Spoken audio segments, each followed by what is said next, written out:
Welcome to Hurrdat Sports Live. Year two, you understand a little bit more of what everyone does and how well they do it. What Greg Sankey does for the SEC, for college athletics, it's on an extremely high level. And so thank you, Greg, for everything that you do here for us at the SEC as well. So, I want to thank you all, too. It's good to be at SEC Media Day. We're 45 days away from the opener. Football is right around the corner. Everybody's undefeated, and there's a lot of potential to talk about. It's a blessing for me to be here today to represent our football team. Really, really special group of players, our staff and our organization from top to bottom. The University of Florida is a very special place. All right, good afternoon. Thank you, Commissioner Sankey. Appreciate everybody being here today. And I think maybe I got y'all in a vulnerable position being day three and being the last one to speak to y'all today. So I got you right where I want you. Good morning. Welcome into Hurrdat Sports Live, presented by Centris Federal Credit Union. That's Austin. I'm Ravi here at Hurrdat headquarters. Austin, what's going on? Hearing back those coach comments, they all sound like veiled threats almost. I was going to say, sort of a creepy way to start your press conference. I guess I've all got you in a vulnerable position here. Day three, you're all tired. Got you right where I want you. So weird. It's super weird. Why are they so weird about it? If you put an ominous soundtrack behind that, it's a horror movie trailer. It is, yeah. We probably should we should re-spoof that for then like October 31st and see how that one goes. Put the Halloween music behind it. It sounds like the opening of a Criminal Minds episode. That's pretty good. I've got pretty good. Got you right where I want you. Was Criminal Minds? Is that Wednesday at 9 or how late is that one? I have no earthly You have no clue? idea. I only know that it exists as reruns. Oh, okay. Across the cable television. Yeah, Dr. Girlfriend's really big into the to Bones. But she calls Bones her nap show because it's the perfect show. She claims to roll over and wake up to. Mm-hmm. But then I have to suffer watching it because it's the classic. As soon as the channel changes to something I would like to watch, I'm watching that. Exactly. Half asleep. Hey, her back is turned. She sleeps with her face into the couch cushions, and she will flip over and be like, "Whoa, where did Bones go?" So when my wife and I were dating, we would nice, dude. Nice. I would watch. I liked falling asleep to movies, right? Yeah. But she got home she was a line cook at the time, so she'd get home from work at like 2 a.m. when the restaurant closed. And she likes watching like scary movies and spooky stuff or whatever. So when she would get home, she would change it to whatever she wanted to watch because I'd been asleep for multiple hours at that point. As soon as she did, every time I was like, no scary movies, no scary movies. Like not even conscious. Like I don't even remember ever doing this. She's like, it was every night. You're just like, nothing scary. Nothing scary. Please don't. Did you ever have to like wake up to any of them? Oh yeah, there was a couple. I think that's like my subconscious was like, no scary movies. No. Well, and then it's also that part too that it's different than agreeing that you're going to like be in that situation and say, oh, I'm going to watch like a horror film or I'm going to do something like that. Then waking up in the middle of it and being like, what is happening? Yeah, especially what like are we doing? When you're asleep and then you're just like all of a sudden in a horror film. Not great. Not my favorite. Yeah. Yeah. We had a little discussion about like, hey, maybe you watch other things while you're trying to wind down from work. That is a crazy pick. I mean, it's a DB pick, if anything else. He's like, man, what a crazy Friday night football game. Pulled out an overtime win. Time to put on Saw 3. We'll see what we can get here. We need to get some serial killers in here so I can wind down. Oh man, yeah. I don't know. Movie picks are always so interesting to me from like many different people. Because do you ever get that vibe that people you think you really know, and you're like, oh, I have a good idea of like what kind of movie flavor you'd like. Yeah, they're always like almost the exact opposite. Oh, I don't know. Like not to throw Sasha under the bus here, but when she was like, oh yeah, I'm super into like haunted houses and scary movies, and we slept over at the friggin' Amityville house or whatever it was. No, the Villisca house in Iowa. She's just like, I'm like, yeah, that kind of fits actually. She's like, I'm super into like death metal and hockey, and I was like, yeah, I see that. I get that. But you know, we just booked Malvern Manor again yesterday. But you know what my point. Her favorite movies are probably all of like the tearjerkers. So she's probably like watching everything I can just bring a good cry on at the end of the night. I love a good chick flick for sure, but horror movies, drama, like suspense. Happy Gilmore 2 is out today. I'll be watching that later. Yeah. We're big movie people at our house. I do like watching movies. I don't like anything. I can do thrillers. I don't mind thrillers. Okay, yeah, I'm for you. I'm or like there. suspenseful. I don't like horror movies. Yeah. Just no interest in them whatsoever. Especially, I'm going to be honest, especially the supernatural ones. Okay, fair. Because apparently Annabelle just killed another person. Yeah, that's insane. Like, I'm out. Like, I'm crazy. all the way out. Like, what are we doing? Do you see it happen at Gettysburg of all places too? Yes. That's a bit much. Why are we testing fate that much? I know. It's like, listen, guys, you don't have to like full-fledged believe in like the being possessed by demons and hauntings and stuff like that. But do you really have to play with it? Yeah, right? Like, is that necessary?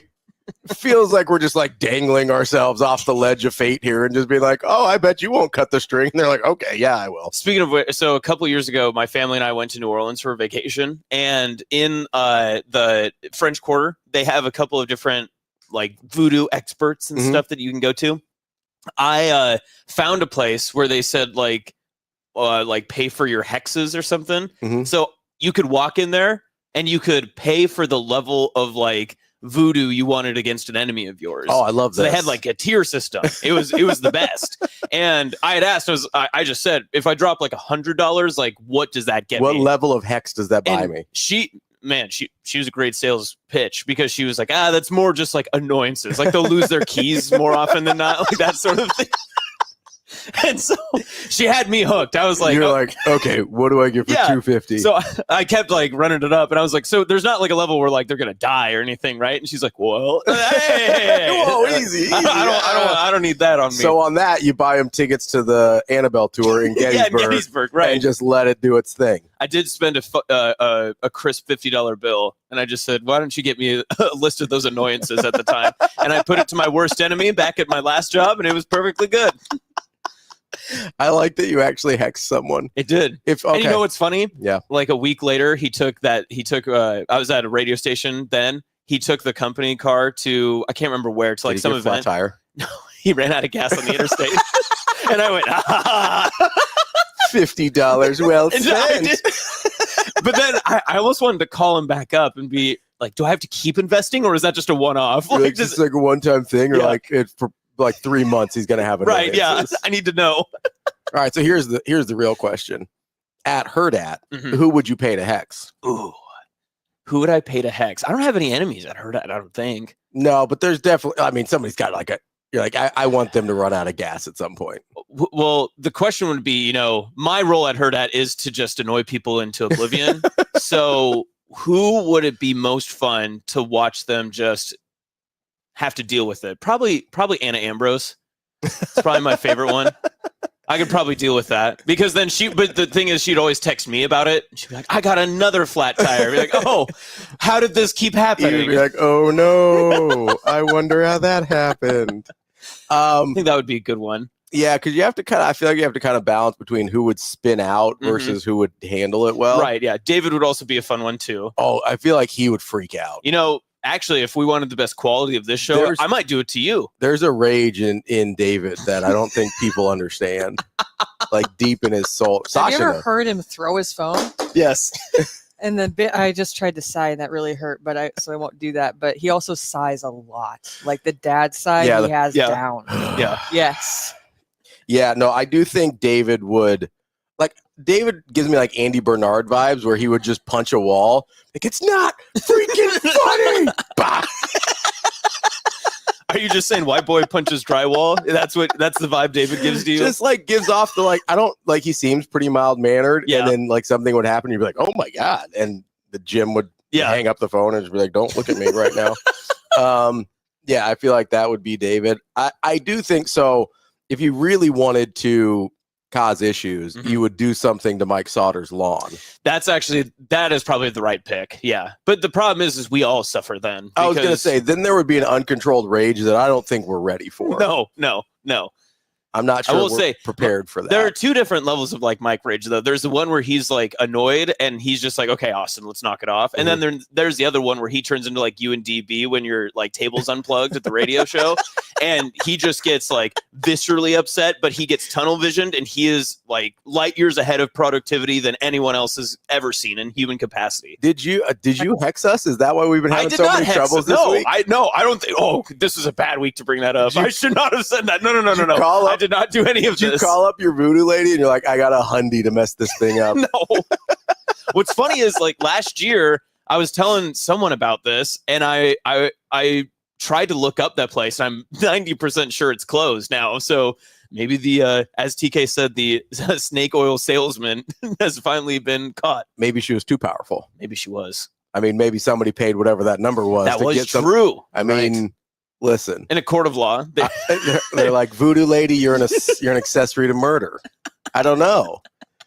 She's got to keep up a reputation at some point. Like if somebody pays for someone else to die, like maybe she takes things into her own hands if the voodoo's not working. And maybe that's what happened. The best place that might be a Criminal Minds episode. Actually, I think I just described. That's actually There's probably a 90% chance of that's true.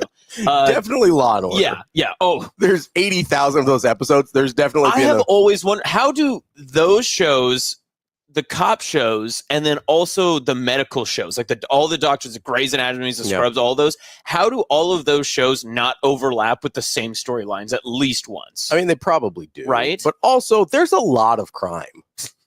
I don't know if you know this. Like I do forget. Across the country. I mean, we're blessed here in Omaha, Nebraska. We have relatively low crime, but at least in my neighborhood, I don't know what's going on in the rest of the place, but do you know what the worst crime in Sydney was? There was it was before my time, before I arrived in the Panhandle, but someone robbed a bank with a milk crate and it all spilled out as they were running away. So they robbed a bank with a box that had holes in it? We learned about it in school. That's the Sydney education point right there. I mean, I don't know what to tell you. Put it in the box! Like, sir, would you like a bag for this? Would you? It's like when you go to a restaurant, like, do you want a bag for your to-go containers? It's like, I don't think it's all. I mean, the milk container is not gonna. Yeah. Okay. All right. Whatever you want, buddy. Maybe he could give a nice Yelp review of that place. Yeah. Very, very so kind, very accommodating while I was robbing them. I declined the bag. That was on me. No,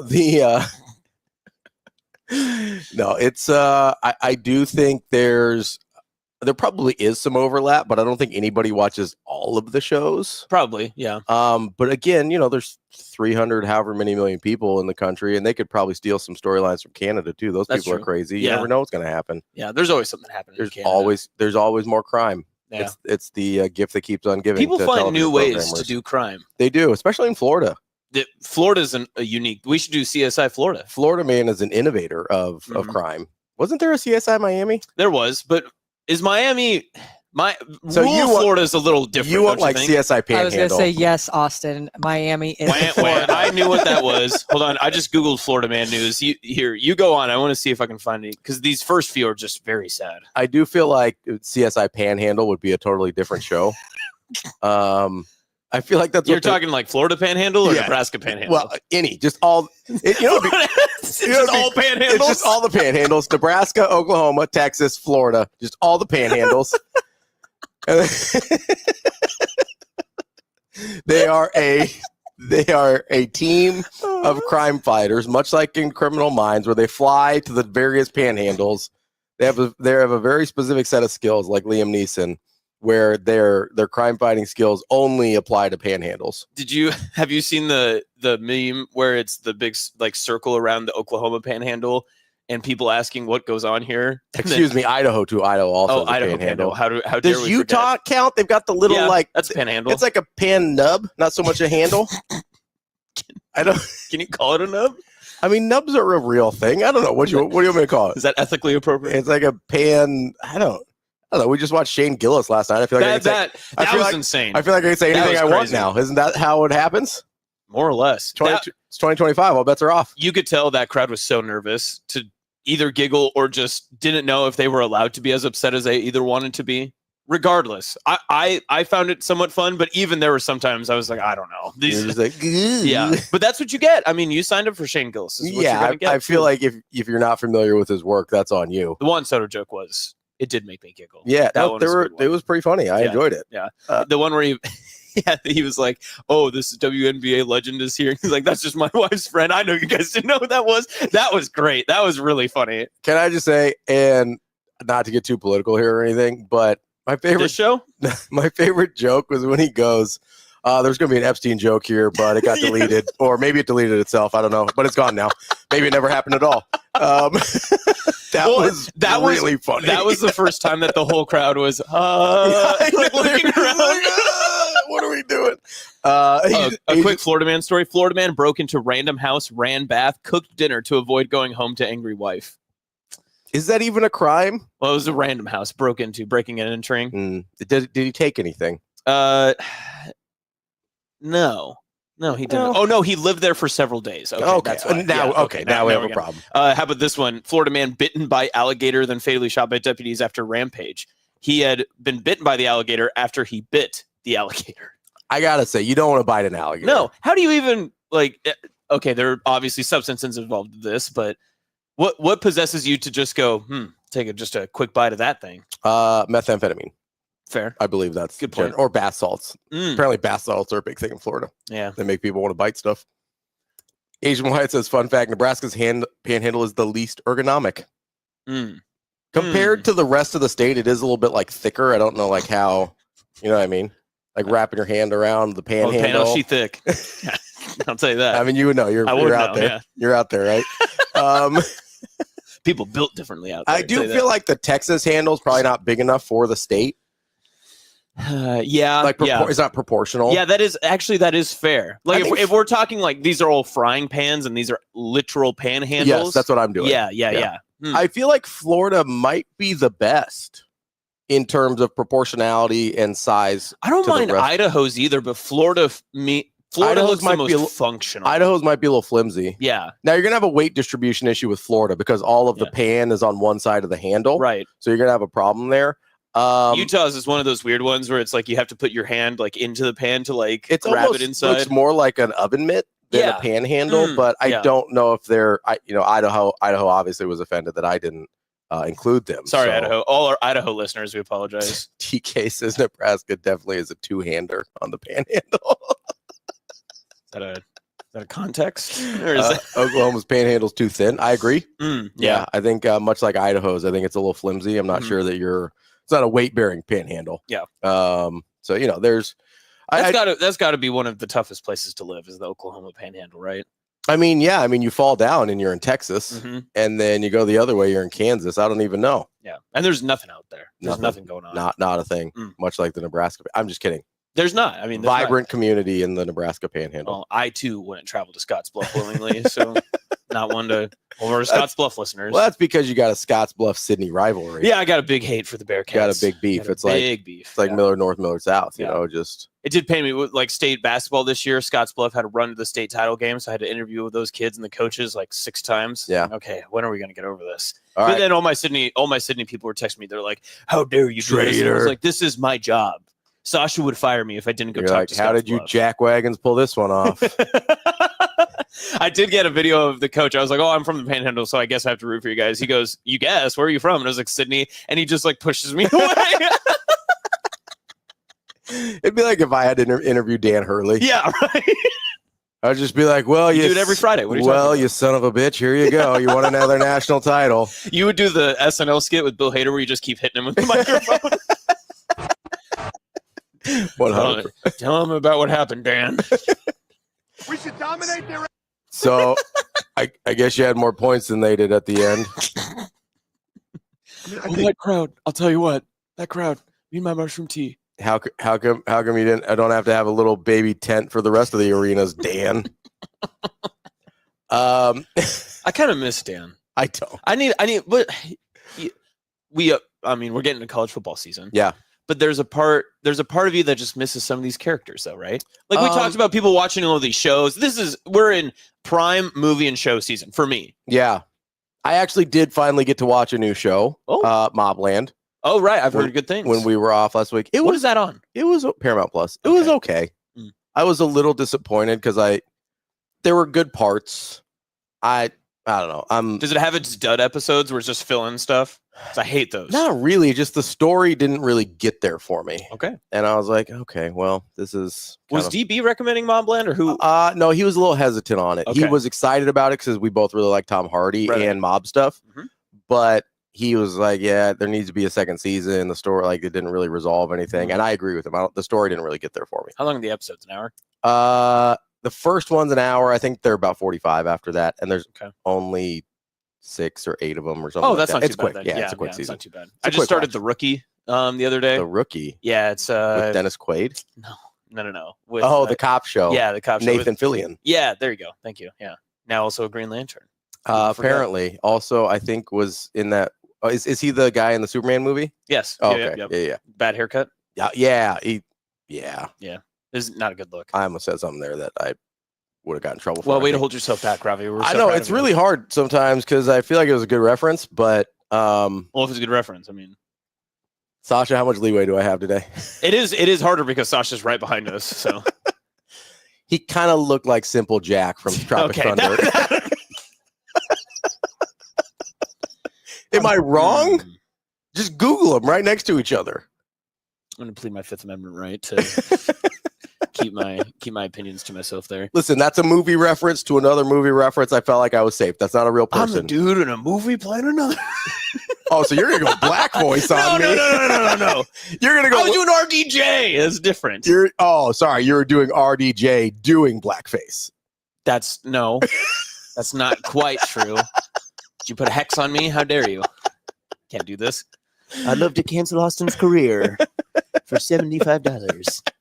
Wonder how much that would pay. How much do you think that would pay to just get somebody fired? I actually called. I asked. Did you? I asked on your career. It was. It's not much for mine. No, not as much as you'd like it to be. That is tough. Your net worth value.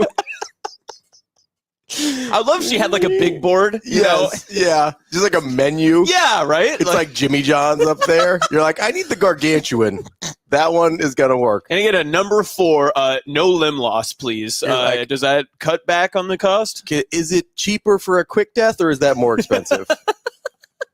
How much are the slims? Do I cut the bread out? I don't. Anyway. Anywho, $5 is what you've been saying this week, AJ. All right, TK. I was gonna say 12. Appreciate a little that. more aggressive. Yeah, you know, inflation these days. Yeah, it's true. It's true. Anna says she's already tried to call about that. She's like, get this guy canceled. I need him out of the Whatever office. it takes. Whatever it takes. Coming up on the show today, we've got a whole plethora of guests for you. Starting with our guy Brian Edwards, Vegas Insider. We'll go through some more over/under team win totals. We've got Will Backus, who covers covers college football for CBS Sports, coming up at 9. He will talk a little bit of SEC media days. We'll see what he thinks about all the nonsense going on there. And don't worry, there was more. And then at 9:30, we'll talk to DB from your very own Hurrdat Sports Live and the Husker Radio Network. Before we get to that, though, you were talking about characters. Yeah. College basketball. Obviously, it's college football season. I've been thinking a lot because I was having a conversation with a Notre Dame fan over the weekend. And it's very Catholic of you. They brought up, not really. I mean, although the person that we were talking about did convert to Catholicism famously, nice. Marcus Freeman, shout out. It's actually really hard to convert to Catholicism as an adult. It is. There's like a lot going on. Yeah. And it's a pretty big time commitment. And what's hilarious is, so I grew up Catholic. Yeah. I didn't have to do half the things that they did. That's what I mean. Like if you just like go through the paces, like when you're age appropriate, however they've got it like determined out, it's much, much easier. Yeah. And they're cool with it. If you do it as an adult, it's a whole thing. Yeah. A buddy of mine went through it and is like, no, it's extensive. Yeah. Anyway, so Catholics believe in detoxing you. Well, you got to, got to get that bad stuff out of your system. Got to get all that sin out of your blood. But I was talking to this guy and he brought up Marcus Freeman. He's like, yeah, Marcus Freeman has made Notre Dame likable again. And I think that's largely true. I still think people are like, oh man, I hate Notre Dame, but that Marcus Freeman, hard not to root for. Right? Yeah. And so that actually got me to thinking about Brian Kelly, who's the exact opposite of that. who could go to your favorite school and you kind of be like, I don't love it. He's a good football coach. I hope we win still. He's a very Jimbo Fisher type figure where you're like, good at his job, I think still, although Jimbo famously not. And then, but the first time he starts to lose at all, this guy can F off because I hate his face. And so it got me thinking about the least likable coaches in college football. And I got to be honest, I'm having a hard time coming up with a name worse than Brian Kelly. It depends on your moral value. Hugh Freeze could be up there. Oh, Hugh Freeze is very unlikable. Yeah, because he's very only listen. If you want to call prostitutes from your university cell phone and they're cool with it, like who am I to judge? But 725 first prostitute drop of the day. Honestly, of the week, I think. Yeah, right. Yeah. I'm doing really good. It's Thursday already.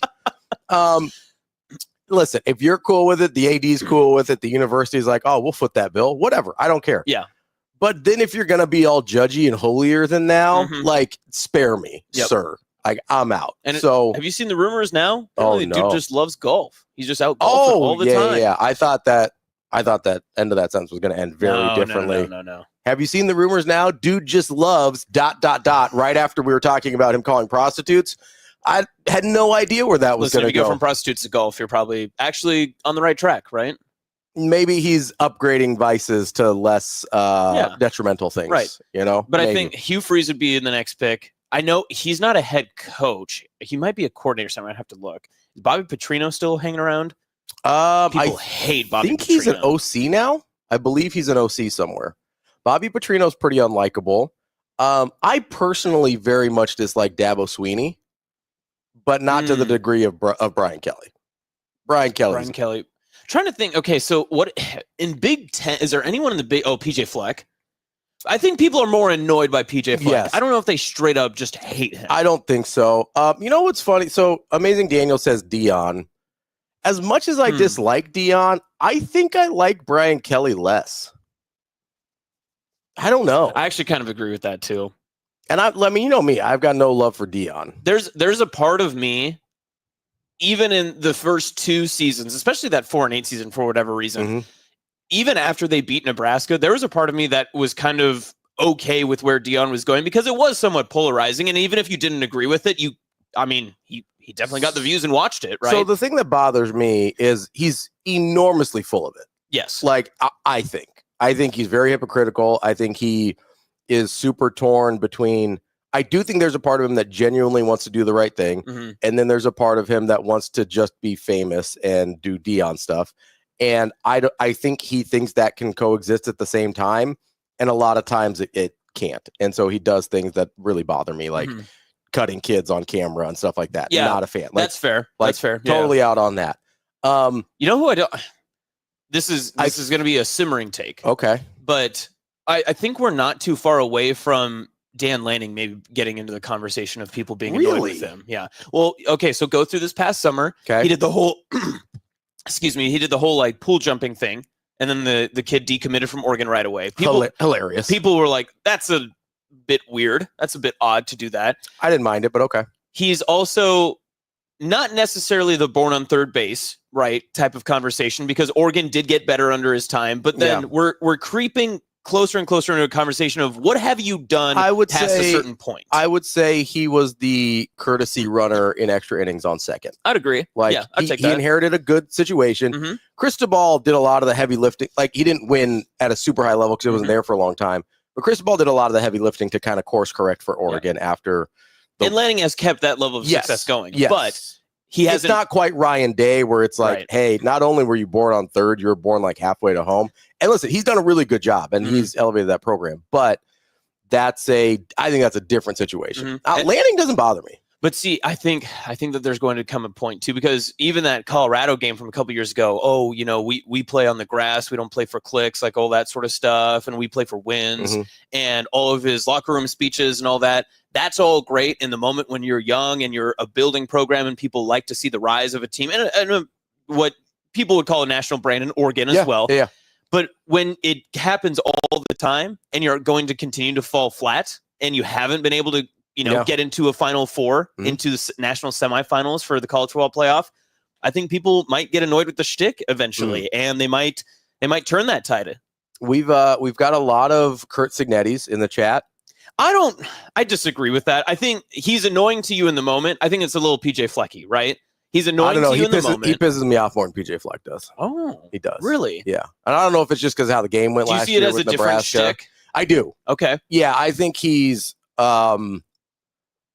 super arrogant, which listen, if he keeps winning, you can do whatever you want. I think they're front of the boat coaches. They want everyone to see that they're in charge, leading from the front, that like they're the ones George pointing. Washington crossing the Delaware. Just Whereas comparatively, I think coaches like Matt Rule would be like, I'm letting my guys get out in front. And I want you guys to take the credit and be in part of that. And I'm back here, and I want to be able to help with all the background stuff. And I'm more like a boiler room guy, like fuel in the fire. Right. Okay. Yeah. I can kind of get that. Yeah. Signetti does piss me off almost every time he opens his mouth. Not like to a Dan Hurley level, but Signetti does make me mad. I don't know that I hate him, but he angers me a lot. Yeah, and if you were to take a guess as to who's probably going to have the most viral quotes next week, it's probably going to be Sig. Yeah, because he's going to come up with something like, "Oh, nobody believes in us," and blah blah blah, and whatever. And I don't know.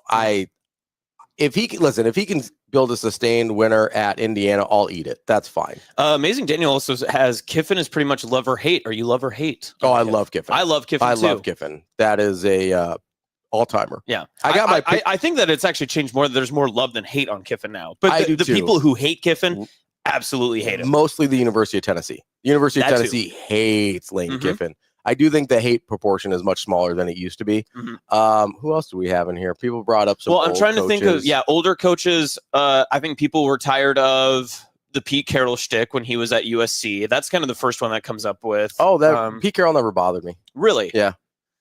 I think that's genuinely who he is, because he's like in his mid 70s almost. Yeah. He's still like that. And he was like that in the NFL, which is why people didn't think he would work in the NFL. Like, I think that's just who he is.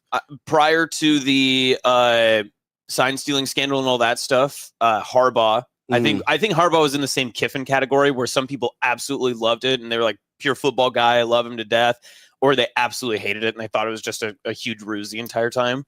Asian Wyatt says historic versus Art Briles. Pretty fair on that one. Yeah, that's in the Hugh Freeze category. That's way worse than the Hugh Freeze category. Ooh, but Cody can't stand Bielema. Good coach. Oh, I disagree. I've always liked Bert. I've never had an issue with Ola Brett. Asian Wyatt says head coach in Varsity Blues. John Voight. Tough look for my guy, John Voight. No, I do. I don't know. So I could understand how Brett Bielema annoyed people. Yeah. Like, I could see how he comes off in a way that he's pretty abrasive. Yeah. I think he's really good as a coach. I like him. But I do understand, and Caden says Wisconsin version of Bert. That makes sense. I know there's some open wounds from Nebraska fans and Brett Bielema. So but did that have anything to do with Bielema, or just the way that they beat Nebraska? Was there an instance? I don't remember like any specifics that Bielema attacked Nebraska. Not really, but think about how Bielema generally acts, and then think about how Wisconsin. Like, if somebody's saying, that's probably the reason I hate Signetti, right? If somebody talks that way, like pretty arrogant, pretty abrasive, and then go beat your head in, like, you hate that guy. Yeah.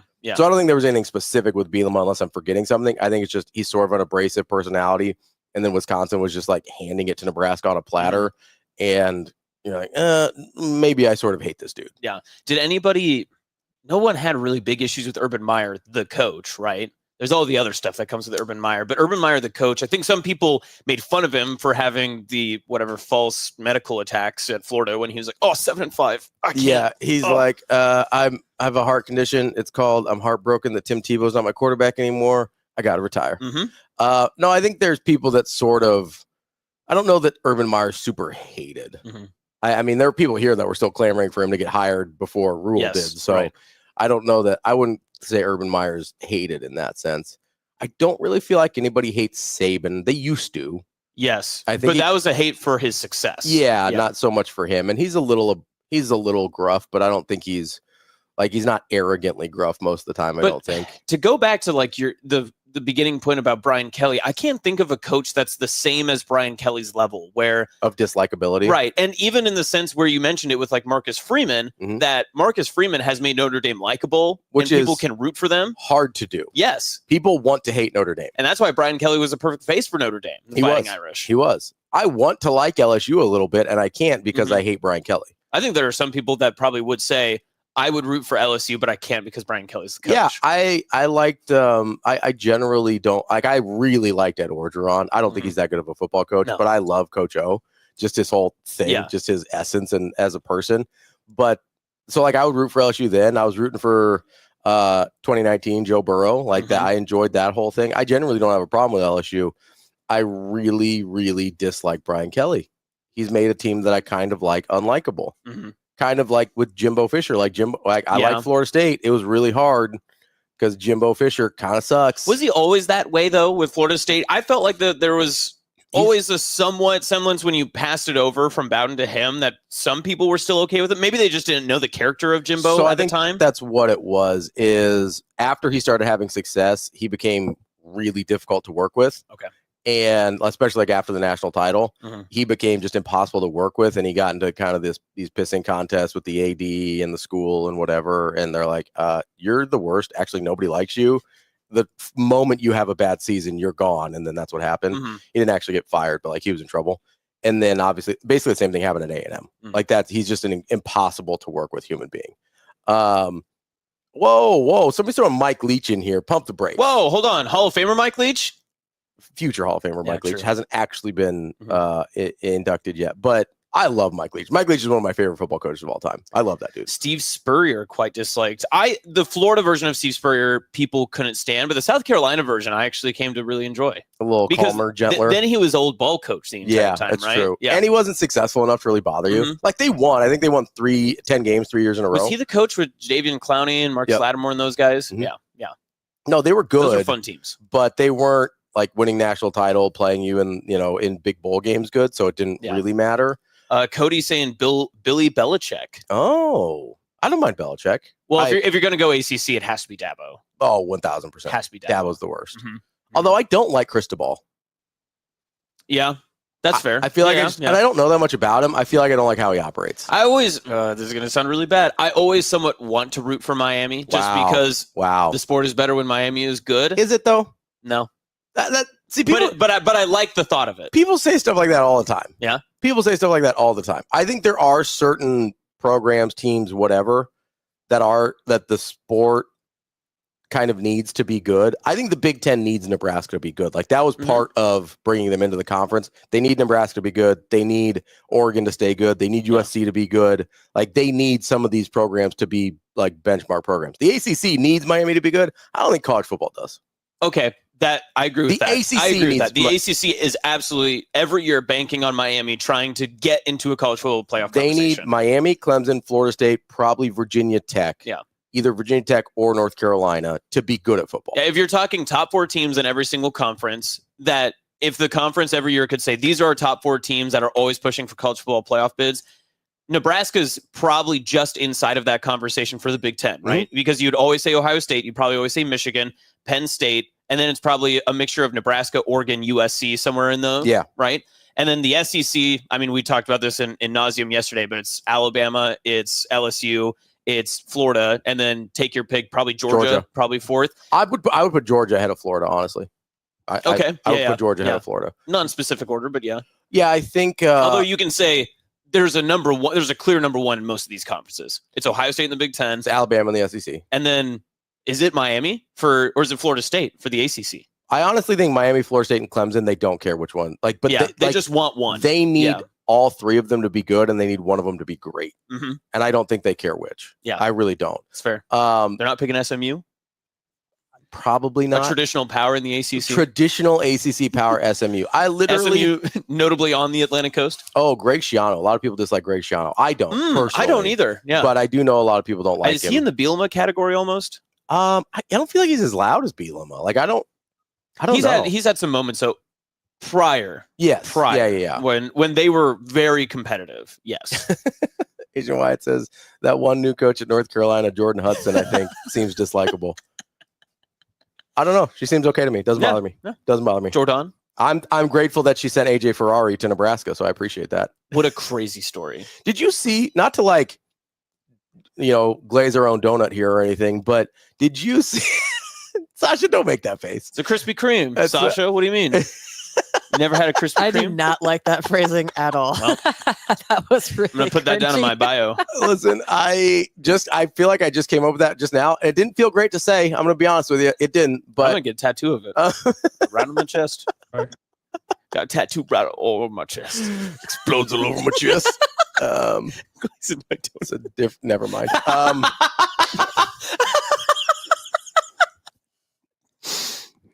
Sasha, you can take us off the air at any point. Anyway, You have executive power.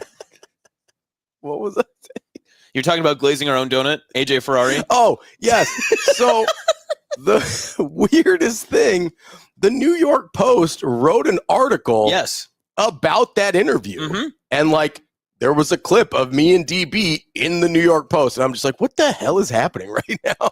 Shout out NYP. I know. I was like, hey, Jordan Hudson, apparently a big deal. Well, and also, how about Coach Manning just letting it rip? Just going, well, Bill Belichick's girlfriend was actually probably the reason he ended up here. Like, just to be so upfront, blunt, and open about it. I thought he was kidding. I thought he was too. Like, DB literally had to tell me. I think he said after, he said, I just want to make sure people think you're kidding. Yeah. And he's like, you're not. That's true, right? Yeah. He's like, oh, yeah. And I was like, wait, what? I thought he was just, I thought Mark Manning was just weirdly into pop culture and had this Jordan Hudson reference ready to go with the North Carolina thing. I was like, that's a funny joke, honestly. Mm-hmm. And he's like, no, that's a real thing that actually happened. I was like, oh my God. So if AJ Ferrari wins a title for we should all write Nebraska, thank you notes to Jordan Hudson. We should. I think we should. Thanks, should. Jordan. Maybe, or like right on our Instagram or something. Be like, thank you so much for the national championship, Jordan Hudson. Sincerely, Nebraska Wrestling. Joseph Doherty. Speaking of, real quick shout out before we go take a break. Yeah. Todd, we don't need donut emojis, man. I felt weird to say it. I didn't, it's fine. Anyway, I think shout out donut. I think it was great. I think it was great phrase. Listen, if it becomes famous, I'm trademarking it. But shout out to Cade Raiola, future Husker, former Skyhawk, national championship up in the junior nationals in Fargo yesterday, clinched it. So shout out to Cade Raiola, national champion. Really cool stuff too. No, it's awesome. We talked about Mike earlier. Sauter's up there getting some stuff done. So doing a great job up there in Fargo. Honestly, the best time of year to be in Fargo is July, right? You don't want pretty much any other time of year would be miserable. Well, I don't think a lot of people are trying to stay in Fargo in the winter. But... I mean, there are people that live in Fargo. That is true. Yeah. So famously in the winter as well. Mm-hmm. I think it gets dark up there too. It's much like Alaska, where it's long nights. Do be dark, and they don't cancel school for snow as often either. Well, yeah, because they all have like snowmobiles and stuff. I imagine. Yeah, right. I don't know. Now I'm doing snowshoes. How many people do you think live in Fargo? How many people live in Fargo? Great question, Ravi, Lulla. Thanks, Mike. 40. Good job in your cover. 40,000. Just 40? No, 40,000. You're quite low, actually. Really? Yeah. Is it? So quite low. So like, we talking 100, 100,000? Over 100. Over 100? Okay. You were almost off by 100,000. There's 133,000 people. That's shocking to me. I think that's all of North Dakota. That's very shocking to me. I mean, I think the population of North Dakota is like 500,000. That's insane. It's not very many. Good for them. I mean, Fargo. Do you have great aviation program in Fargo? Do they? Yeah, because people are always trying to leave. That's also not a joke. They do have a great aviation program. 800,000 total people in North Dakota, which is also higher than I would have thought. Mm. I think there's like a bunch of Air Force bases up there because there's like nothing going on. So they're just like, hey, we got all this airfield, all this space. There's a lot of tarmacs hanging out. Yeah, just so many tarmacs. Just tarmacs. Yeah, it's a great place to fly. I mean, learning to fly. What are you going to hit? Bear? Foo Fighters. Yeah. Well, learning to fly. Yeah. Oh, look at that. All you've got You're full of the references today. All you got is tarmacs and glazing your own donuts up in North Dakota. That's all that's happening. I need to take a moment because when we started this week, you're at a 4 out of 10. I was battling demons all week too. I think today we're both operating like an 8.9 at minimum. All right. So well, it's only been one segment, so there's still plenty of time to ruin that. All right, Sasha, let's glaze these donuts, huh? We'll be back. More Sports Live. Was that a bird? Right at least it wasn't a double. Oh. We'll be back right after this.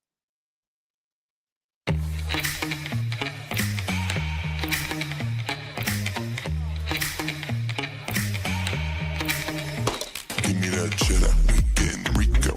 Big money and rolls like burritos. Give me that hot sauce.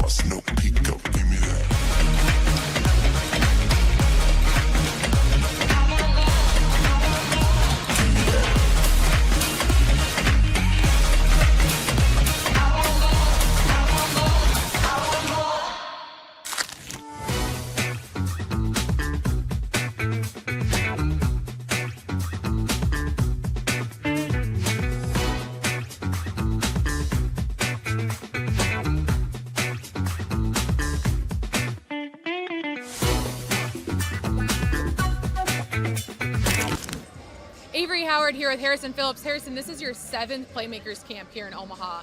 As you grow in your NFL career, why has this always remained a priority for you? You know, it's really special. I don't know what jersey I'm going to wear each season. It's not really up to me. I'm very happy that I've been a part of 2 great organizations.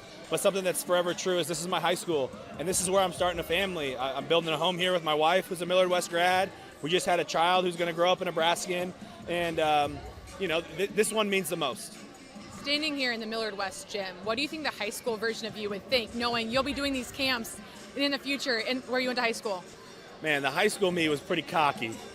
I would say he'd be very proud of himself.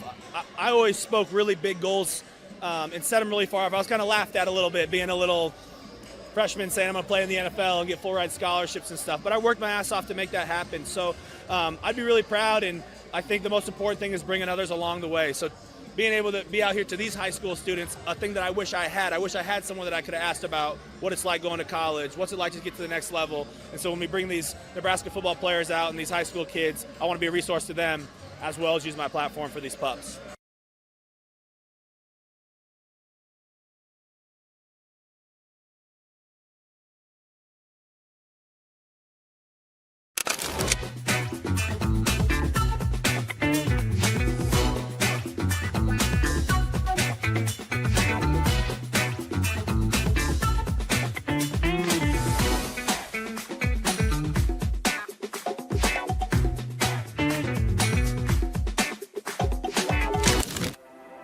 At Centris Federal Credit Union, we have the tools and resources to help our members fulfill their financial goals, with a focus on building a stronger community for the next generation of leaders.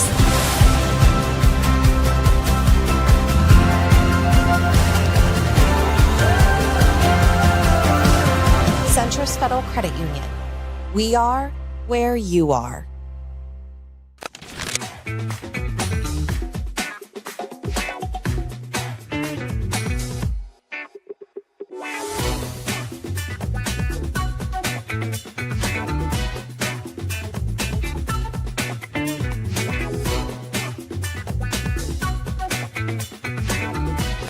What makes Banana Ball work so well in terms of the fans, the support, and everything that's gone with it? I think it's just breaking down the barrier between fan and player. When you go to a Major League Baseball game, even though there might not be a barrier, it might just be a net, there's a distinct barrier where players and fans don't really interact during the game. And we're bringing fans onto the field, into our game. Every fan that comes to our game is going to be involved somehow. Every single one of them. They're all going to be involved if they want to be. So I guess that's my advice too. When you come to a Bananas game, be open to doing anything. Don't say no to an opportunity. My niece actually, we do a fan warm up before every game. We have a little girl come on the field and dance, and the whole stadium follows the dance moves. My niece said no because she was nervous. And to this day, every single day I see her, she's like, I want to do the fan warm up. I want to do the fan warm up. So when you come to a game, just be open to doing whatever.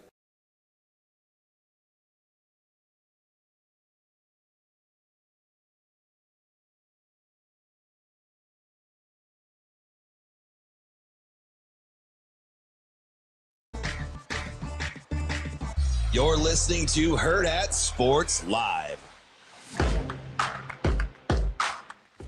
Welcome back, Hurrdat Sports Live, presented by Centris Federal Credit Union. That's Austin. I'm Ravi here at Hurrdat headquarters, and it's time to remind you, Pinnacle Bank Championship presented by Woodhouse is back. It's right around the corner, and you don't want to miss a second. Whether you're in it for the Corn Ferry Tour golf, the concessions, the concerts, the good cause, or all the action in between, a good time is always par for the course. Get your tickets at thepinnaclebankchampionship.com today to experience it for yourself. We'll be down there. Yes. I mean, I will be. I assume you will be. Yeah, I was told I'm working, so I can't have fun like the rest of everyone, but it's fine. Yeah, what are you doing? Anna Bellinghausen said, you're following me all day. It sounded like a threat more than anything. Much like the SEC coaches. She's like, hey. It did have the Halloween music behind it when she said it, too. I've got you right. It's going to be day 3 on the course. Out at Indian Creek. Got you right where we want you. Got to be careful of that. Vulnerable. Out in the open. No, I think everybody has fun out there, right, Sasha? There's post-working hours. The point is to have fun. The only bummer is that there will not be a boat this year. Oh, no boats? No boat. Is that because I'm working? Yes. Not trusted to be on a boat? Correct. Well, when you're from Western Nebraska. We're all double landlocked, okay? You can't just put this on me. We're triple landlocked, but at least we're close to a river. You guys got nothing out there. Have you never heard of one of the largest man-made lakes in the world, Lake McConaughey? Bet you can't even spell McConaughey. Matthew? No. Oh. Lake. I thought, never mind. Yeah, you tried to get out of that. I did. No, I probably can't spell McConaughey if I'm being honest. Mm-hmm. It's okay, neither can I. I'd have to Google it. And you're notably very good at that. I'm a great Googler. Is that something you did over your bye week? Did you attempt to get better at Googling? Absolutely. Or you were just watching Mobland the entire time? No, not the entire time. You're getting tired from tennis, watching Mobland, staying up late, drinking orange sodas, all that good stuff. Basically just doing an elementary school vacation. Amazing Daniel says, other options, not to frost my own cake, not to butter my own muffin, not to fill my own cannoli, not to salt my own nuts. That would be a great tattoo. Depends on the location, though. You got to be careful where you put that. You got to be careful here. Sasha, are any of those better than Glaze My Own Donut? No, they're all worse. I think those are. I was just typing out. This is the worst list ever. I hate it. Can Glaze Our Own Donut be the 2026 motto for Hurrdat Sports? That is not it. What do you mean? I can't. Oh, you're already working on that? I already 2027. have it. 2027. There you go. Okay, perfect. Yeah. Nice. I got to talk to the brand good guys. Get that on a t-shirt. I want that. Get me a big sticker right here. I want that. Yeah, glazing my own not donut. to glaze my own donut. Hurrdat Sports Live. I want every O to be a donut as well. Alex, too, if you're listening, make it very whip that trippy. shirt up. Alex, Julian, help me out here, guys. Based my own turkey.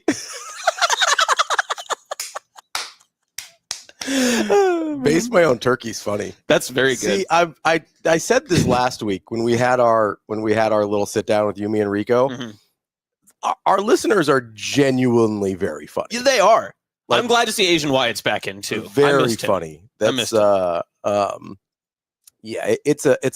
I appreciate the comedy chops of our chat here. Yeah, they're good. Almost as good as Shane Gillis. Do you think Shane Gillis would survive a chat?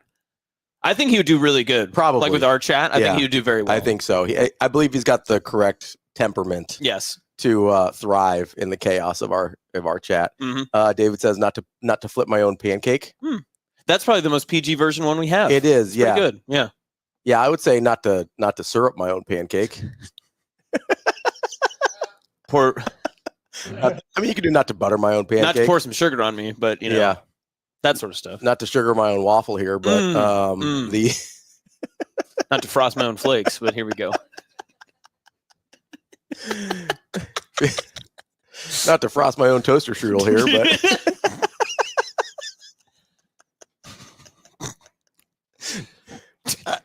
not to fill my own Pop-Tart. All right, now what are we doing? How much further do you want to go with this? I don't even recognize what we're doing. Mustard my own wiener from Sean. Sean. Not to whip my own cream. Not to fluff my own marshmallow.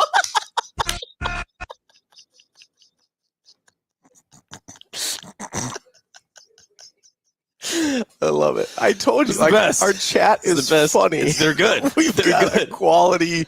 Oh man, how are they getting these? This is incredible. Not to fluff my own marshmallow sent me. That was whip my own cream is beautiful. Man, you could teach that in a 8th grade sex ed class. That could be the euphemism you need. I think they did. Now, kids, when whipping your own cream, you have to be careful. It's important to be safe. No, Cody. Okay, all right. Cody. Come on, Cody. That's too far, Cody. What are we doing? Froth is just a gross word in general. Out of context. Froth is a weird word. Yeah, froth and moist. We can't be having those in the same sentence. Moist doesn't bother me. Really? Yeah, I'm not a person that's bothered by moist. Okay. I don't really understand the people that have an issue with it. Okay. Sasha, you seem like you don't like moist person. Anti-moist? I cannot share what makes me more uncomfortable, so I'll tell you in the break. Okay, that's perfect. But moist is up there? It's fine. Okay. I really don't get it. I don't understand why. Like, I would take moist over froth. Froth is kind of a gross word. Yeah, froth seems 50 Shades-ish. I don't like that. I don't like that analogy. 50 Shades of what? Gray. Of cream? No. Off-white, you mean? That's the name of the show when... Never mind. When Austin and I do the show together, it's called Off-White with Hurrdat Sports Live. TK, Sasha's probably left. No, she's still quite here. I'm just holding my head in my hand. This It's is a prison sentence for her for the next 2 hours. Is what it is. Not to sprinkle my own Sunday, but that's okay. Steven said top. I felt sprinkle was better. I don't like the word top. I don't like the word top in this scenario. Not for that. Would you? No.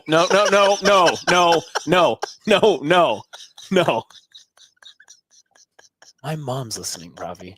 Can't look me in the eyes and say what you were about to say. How dare you? Take that back.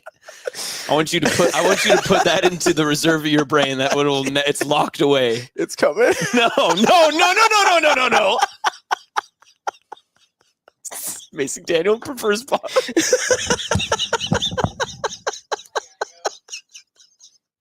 I was gonna say I'm unfamiliar with bottoming my own Sunday, but here we are. Not that there's anything wrong with that. Oh wow. TK, does that mean Dr. Girlfriend is the top? Top of the food chain. That's what it is. In terms of breadwinners, yes. Yeah, in terms of income, without a doubt. Can you tell which of our jobs is more serious, more critical to society's function? Todd says not to peel my own banana.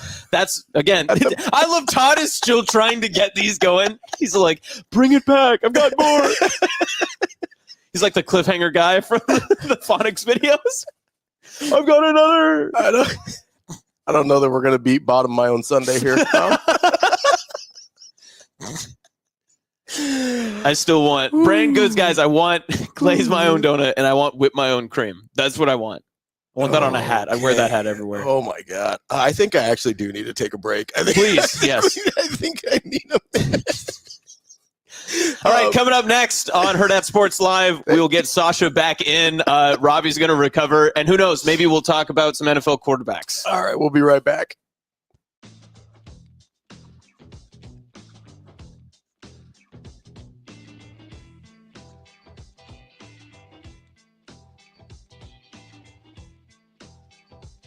At Centrus Federal Credit Union, we understand that the journey of building your own business typically starts with modest beginnings.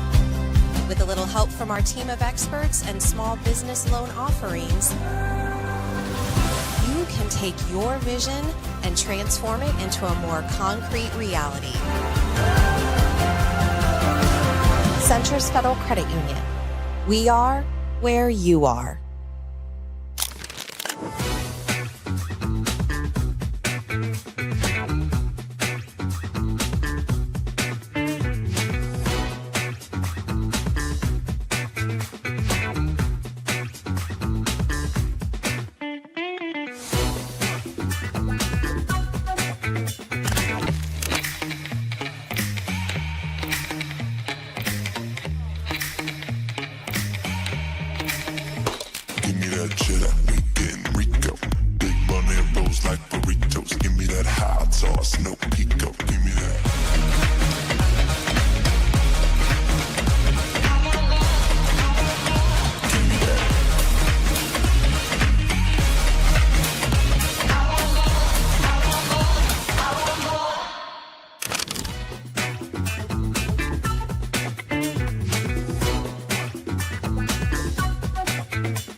Went back, comes in, she makes the catch, and it's a chance for a game-winning double play.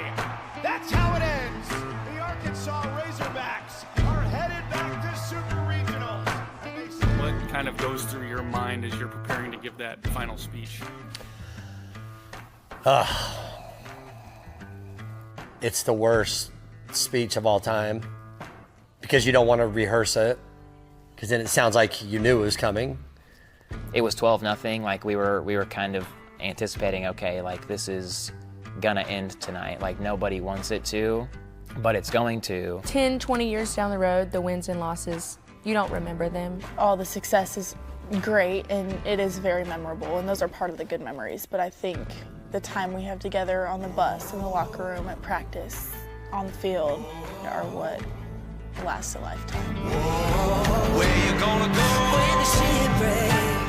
You just go out there and you look those kids in their eyes and try to articulate to them how much they mean to you and this program. And then when you finish and you stand there and watch everybody, and it's hard. I mean, there's no other way to put it.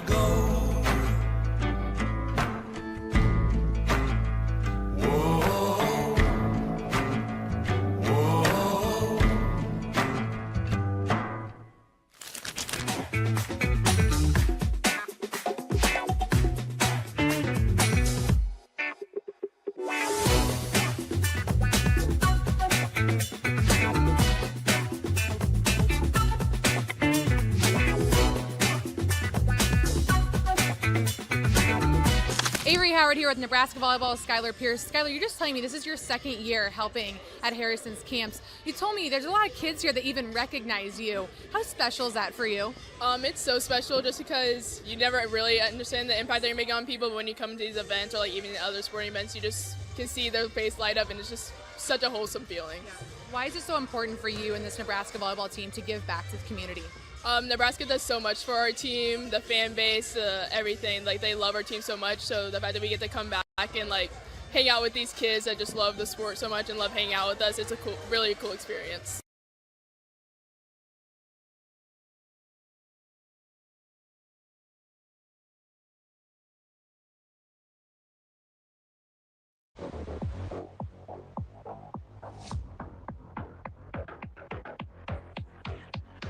Welcome to Hurrdat Sports Live. Welcome back, Hurrdat Sports Live, presented by Centrist Federal Credit Union. Don't forget, we probably haven't helped with this, but try not to get distracted while you're on the road this morning. Keep those eyes focused and straight ahead. You've got one job as a driver, that is to drive. This message from the NDOT Highway Safety Office. Austin. Yes. How are we doing? I'm doing great. We I think okay? I got a great ab workout in to start the day. That feels awesome. I'm a little sore. I'm going to be honest. That was taxing. Go back and watch the interview that we had with Ravi and Rico, because Rico in the middle just like pulled a muscle from laughing, and he just did this for the second half of the show. He's just like, it's ridiculous. Just he was being serious too. We walked out to the car after that because we were going home, and he was just like, "Man, I was trying to hold it together." He's like, "I couldn't do it." I was like, "That, my friends, is a D2 track and field athlete. UNK, baby. Or Lope up right there." I will say I do miss Rico. Yeah. Yeah. You sit there in your office all by yourself, nobody to giggle with. I thought I was his third kid, but it turns out he had another one. You're not cracking jokes with Emily the whole time or anything? No. Emily, well, see, the problem is that Rico and I know that sometimes like the best jokes need to be whispered. Emily will just like laugh really loud, and then people will come out and be like, what happened? I'll be what like, are we talking hold on, about? guys. Like, I also never learned that the best jokes need to be whispered. That's why I do this for a living. I think the first hour is a good example of that. Yeah, I think it's a really good example of that. But we did get sports in. People did. forget. We were very sportsy at one point during the first segment when we were talking about how much we hated college football coaches. Certain college football coaches. Not all of them. Some of them we dearly love. Indeed. Looking at you, Matt Rule. Also, Matt Campbell. I love Matt Campbell. I would go Matt Campbell. And I was thinking about that, too, that the Big 12 coaches, outside of Dion, there's really not anyone else that I have an issue. Oh, okay. Scofro. There's him, too. But, I mean, that's like a whole different type of category because it's a personal vendetta, right? Oh, yeah. I don't think the national conversation has an issue with Scott Frost. No, which is honestly part of what pisses me off about the situation. Okay. Like, frankly, what I feel like how he handled the job at Nebraska was irresponsible. And the fact that no one cares, like, is kind of crazy. The fact that, like, no one, I mean, and maybe maybe all the stories that we know about what happened here haven't made it to the national scene, and so people just don't care, or they don't know, or whatever. But, I mean, if Nebraska was petty, they could probably sue the man for like negligence and like in terms of doing his job. And they didn't. They paid him to go away, and then he's complained about it ever since. Like, that's part of what makes me angry is that nationally people don't understand. Like, they literally just think we're mad because he lost. Yeah, right, yeah. And that's not the case at all, right? It's But because of how he went about his job. But to be fair, the only way that national conversation can be brought up is if some of the stuff actually comes forward. Yeah. Right. And that's the only way that actually happens. But we're past that point of it actually mattering at a national scene. Well, I think. Maybe. I don't know. Allegedly, I think Michael Severe said this. Apparently, he knows of someone that's writing a book about the Scott Frost era at Nebraska. Well, the Bill Moose book is also coming out, something like that. I think August. Yeah. So I don't know how much of it's going to come to light there. I feel so it's a weird place for people like me to live in because I feel without a doubt that I know what happened. I have talked to enough people who either saw things, were in rooms where people saw things, or are connected enough as reporters that I trust what they have told me. I am not a reporter. I didn't do the work to confirm, to sit here and say, hey, X, Y, and Z happened. I can say allegedly, and I can say all these things, and I can repeat reports that people have said, whether it's about recruiting visits with Dylan and his family or whatever, like issues being late to practice and all the other things, right? Like we can all make the margarita and golden tea jokes and all that kind of stuff, right? But I can't sit here and tell you as a reporter, I have done the work here and told you what happened. As a person who knows enough people, I feel very confident that I know what happened, but I also don't feel like it's my place to be the one that takes it and be like, and who, not that anybody would listen to me anyway, to be the reporter that is breaking that story. Right. It's not our story to tell. Right. Right. Well, that's not my skill set either. Right. Like, it's not my skill. Like, because I don't listen, if you're a public figure and you're in the media, it is your story to tell.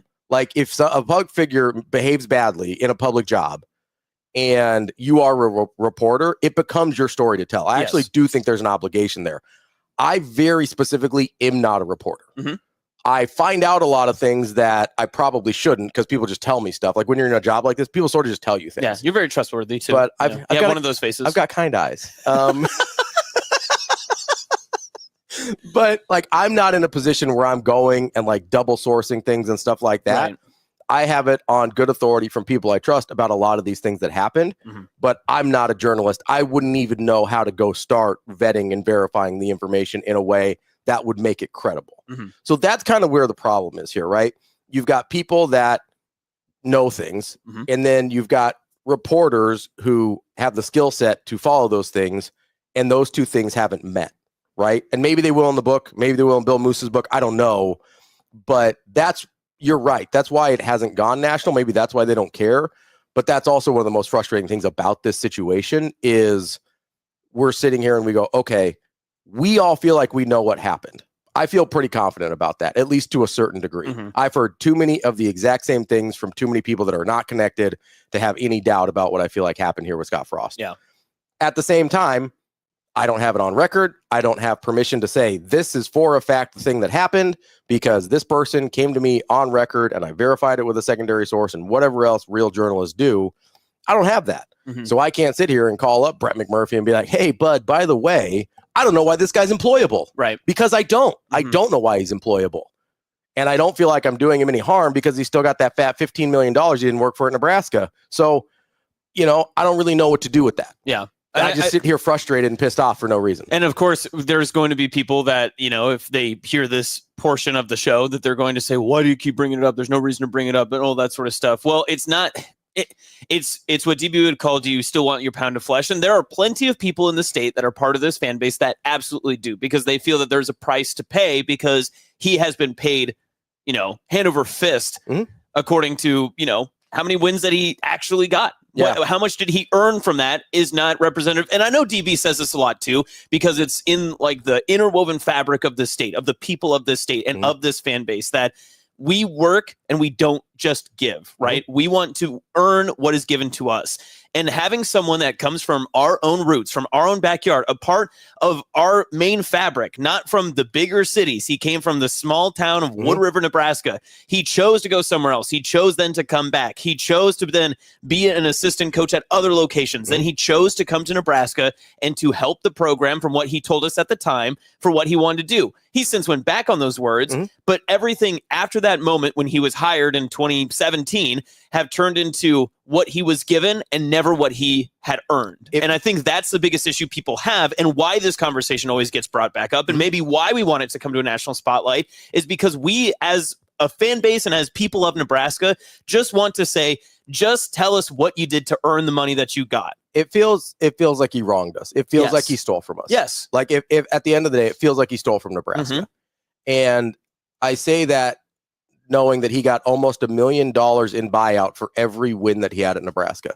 He had 16 wins at Nebraska. He got $15 million in his buyout. Like there's something that doesn't sit well with that. And listen, I get that's the coaching industry, right? Yeah. Jimbo got almost $100 million to walk away at A&M. But it's also the time. It wasn't just the money. It was the amount of emotional resource that was poured into him as well. The different lengths of logic that we had to jump over every single season. Honestly, the thing that I like, if he had the exact same record and it felt like he was doing everything he could and treating this job with the reverence and respect that we want it to be treated with, I honestly don't think anybody would have a problem with it. Yep. I really don't. Like, I really think people would be rooting for him at UCF.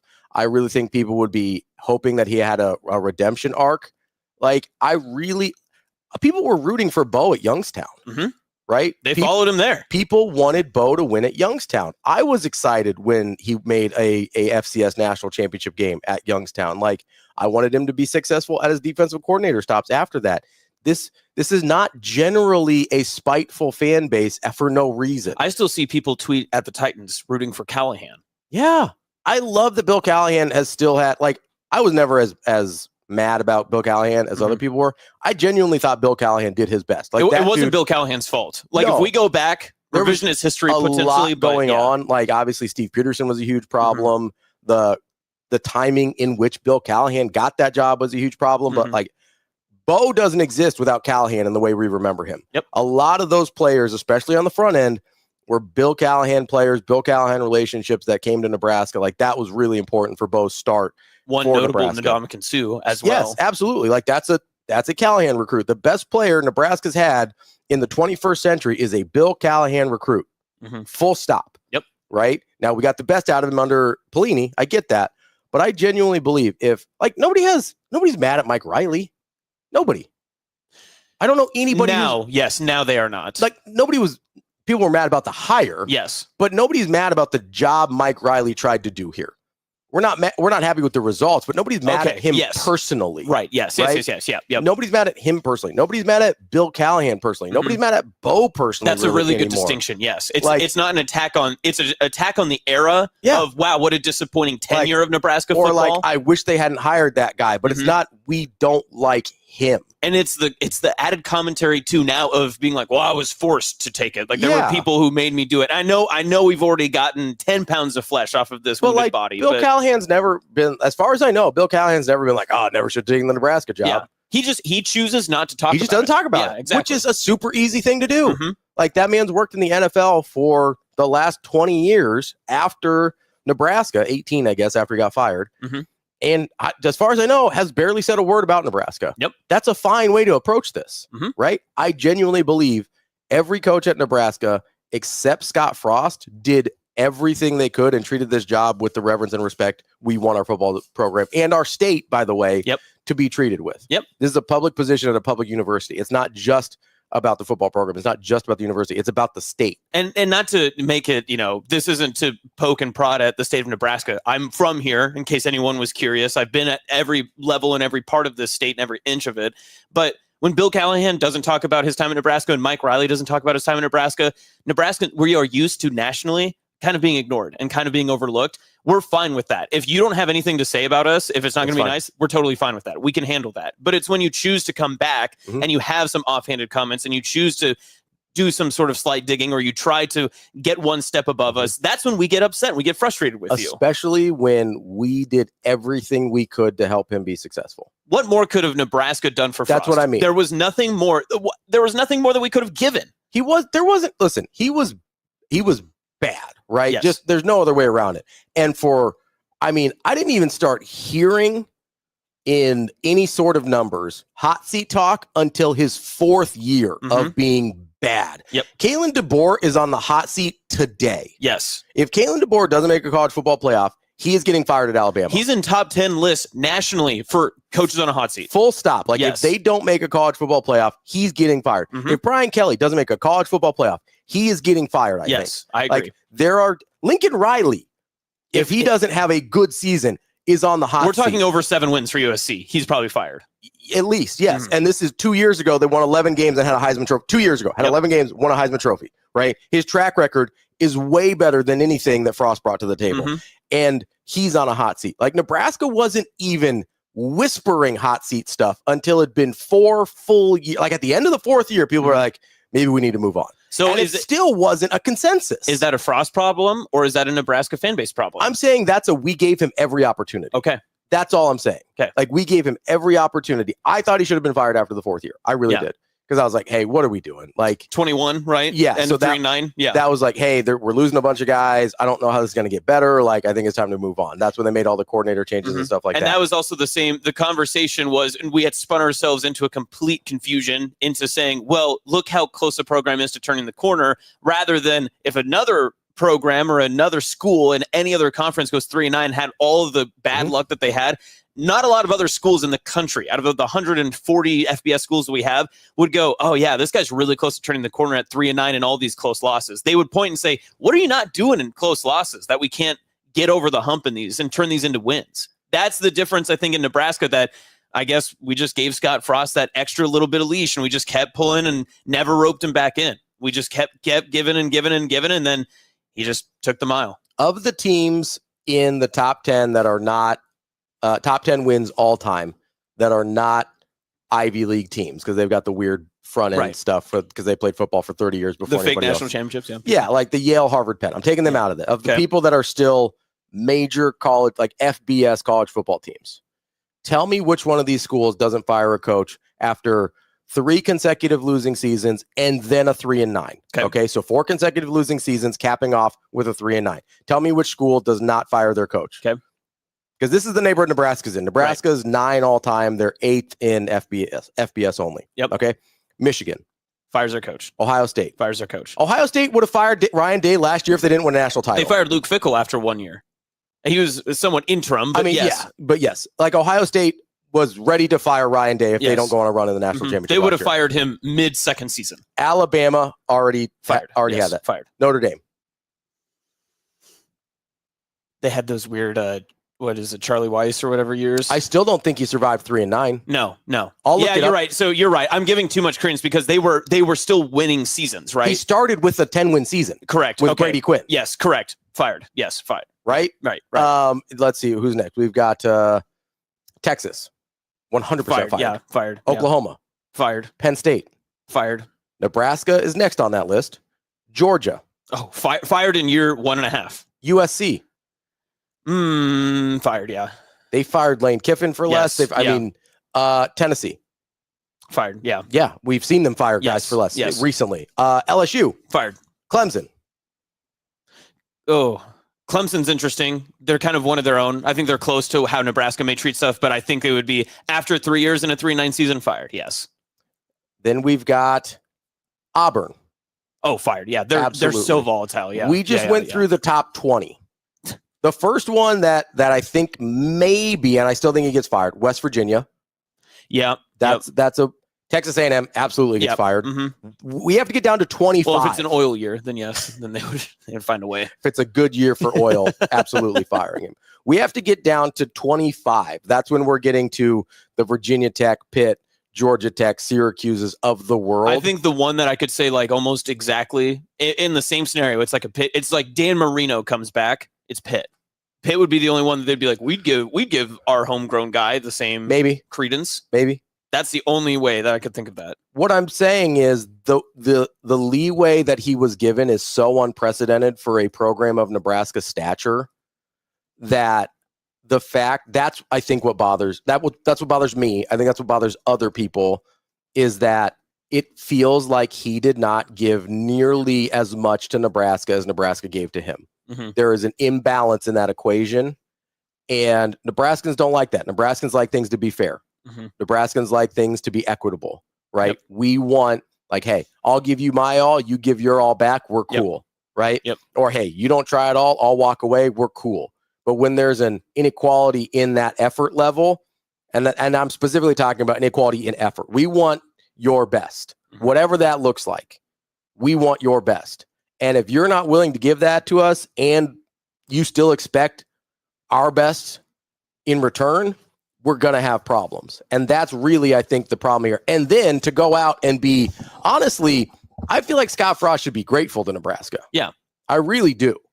I think he should be grateful for the fact that he was given that much leeway, that he was set up financially to take his time and do whatever he wanted to try and figure out what was next. Mm-hmm. That's not a courtesy normal people have, certainly. And I think that's a hard part that Nebraskans are in dealing with this whole situation.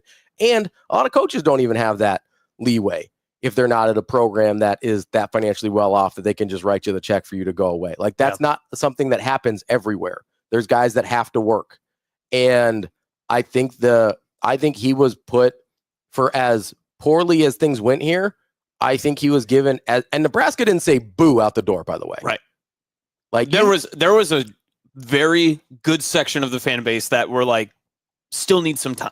Yeah. They were still wanting to give the leash. Like, which I thought was crazy, like, especially after the Georgia Southern loss. But like Nebraska as a university, even largely as media, did not say much on the way out the door. Mm-hmm. There was a few things about like not coming to practices and stuff like that and recruiting meetings. But for the most part, for what I believe had transpired here at Nebraska, very little was said as he walked out the door. We just wanted to move on. Mm-hmm. Well, and those conversations didn't come up for like months. Yes. 6 months, 8 months later. Yeah. And that was because I won't mention by name, but somebody spilled the beans finally and was like, hey, this is what was happening here. This is why it ended up in such disaster and despair when it comes to recruiting, when it comes to, staffing issues.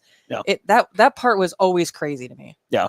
I think if he had an opportunity maybe to grow up a little fucking bit before he came here, like another coaching stop, to like get his ish together, maybe it would have worked out better. Yeah. But he crashed and burned so freaking hard.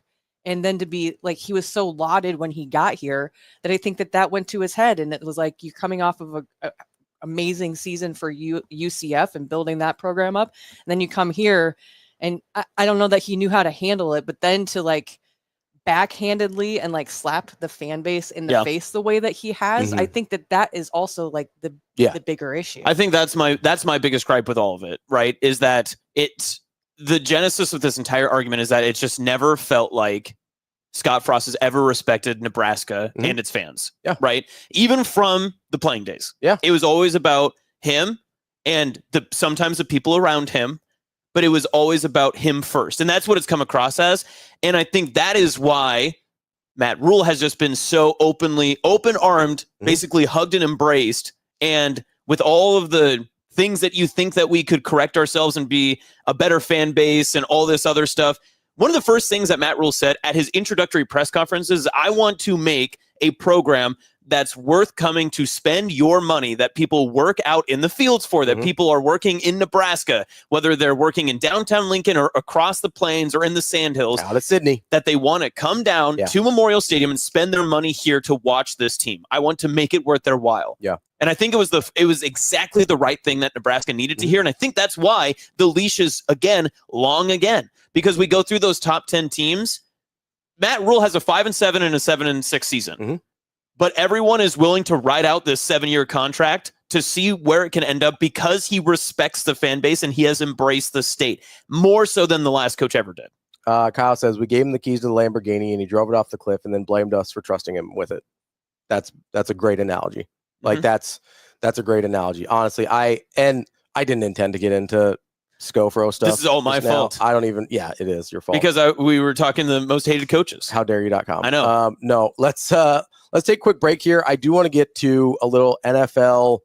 There was an NFL quarterback ranking list that came out. ESPN does this every year where they poll scouts, execs, and coaches to come up with top 10 lists at the various positions.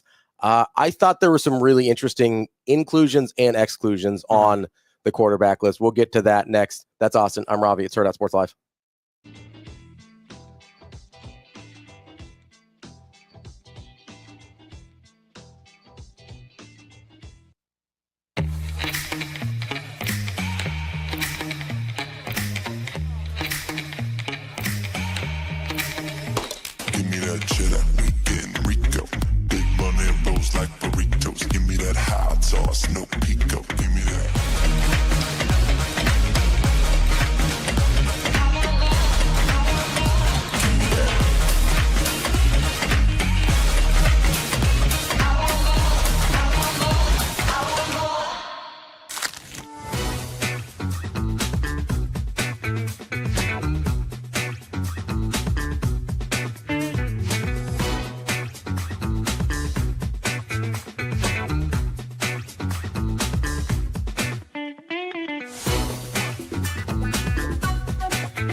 Avery Howard here with Harrison Phillips. Harrison, this is your 7th Playmakers Camp here in Omaha. As you grow in your NFL career, why has this always remained a priority for you? You know, it's really special. I don't know what jersey I'm going to wear each season. It's not really up to me. I'm very happy that I've been a part of 2 great organizations. But something that's forever true is this is my high school, and this is where I'm starting a family. I'm building a home here with my wife, who's a Millard West grad. We just had a child who's going to grow up a Nebraskan, and you know, this one means the most. Standing here in the Millard West gym, what do you think the high school version of you would think, knowing you'll be doing these camps in the future and where you went to high school? Man, the high school me was pretty cocky. I would say he'd be very proud of himself. I always spoke really big goals and set them really far off. I was kind of laughed at a little bit, being a little freshman saying I'm going to play in the NFL and get full-ride scholarships and stuff. But I worked my ass off to make that happen. So I'd be really proud, and I think the most important thing is bringing others along the way. So being able to be out here to these high school students, a thing that I wish I had. I wish I had someone that I could have asked about what it's like going to college, what's it like to get to the next level. And so when we bring these Nebraska football players out and these high school kids, I want to be a resource to them as well as use my platform for these pups.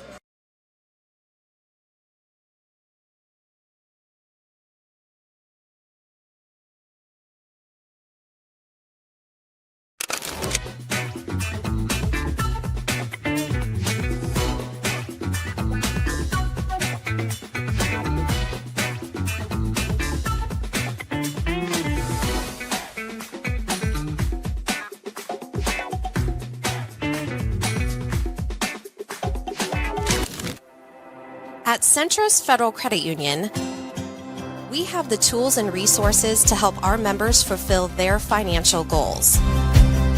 With a focus on building a stronger community for the next generation of leaders.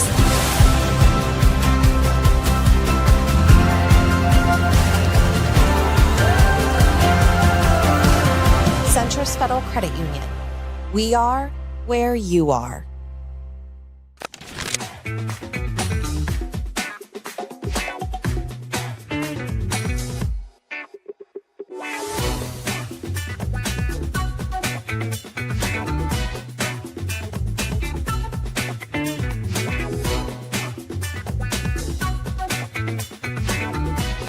What makes Banana Ball work so well in terms of the fans, the support, and everything that's gone with it? I think it's just breaking down the barrier between fan and player. When you go to a Major League Baseball game, even though there might not be a barrier, might just be a net, there's a distinct barrier where like players and fans don't really interact during the game. And we're bringing fans onto the field, into our game. Like every fan that comes to our game is going to be involved somehow. Every single one of them. They're all going to be involved if they want to be. So I guess that's my advice too. When you come to a Bananas game, be open to doing anything. Don't say no to an opportunity. My niece actually, we do a fan warm-up before every game. We have a little girl come on the field and dance, and the whole stadium follows the dance moves. My niece said no because she was nervous. And to this day, every single day I see her, she's like, I want to do the fan warm-up. I want to do the fan warm-up. So like, when you come to a game, just be open to doing whatever.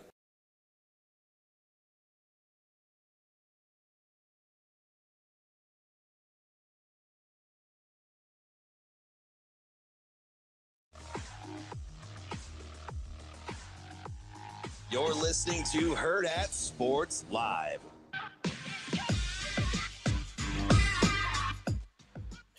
We're back here on Hurrdat Sports Live, presented by Centrist Federal Credit Union. That's Austin. I'm Ravi, reminding you, if you're searching for whether it's your first home, next home, dream home, second home, beach home, who knows, whatever, Centrist Federal Credit Union has you covered.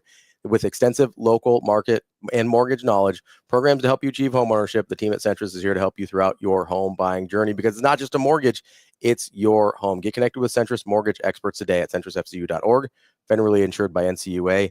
and an equal housing lender. I did check into it. I don't think they do super yachts. Oh no! I don't think they do super yachts. All right. Well, no super yachts for us then. I don't want to say that for sure, but I was digging around the website a little bit. I didn't see any mentions of super yachts on there. So it's unfortunate. Maybe regular yachts. I don't know. I wasn't looking for that. I was kind of doing a control F for super yachts, and I didn't see that. But I love that. I may have to talk to an expert just to make sure. But also, as we famously mentioned, triple landlocked here. Not a lot of places to use your super yacht. Yeah, if you do have one. The Ashland Lake. More. Okay. No. Really more of a wake-free type boat type. Yeah. person. Right.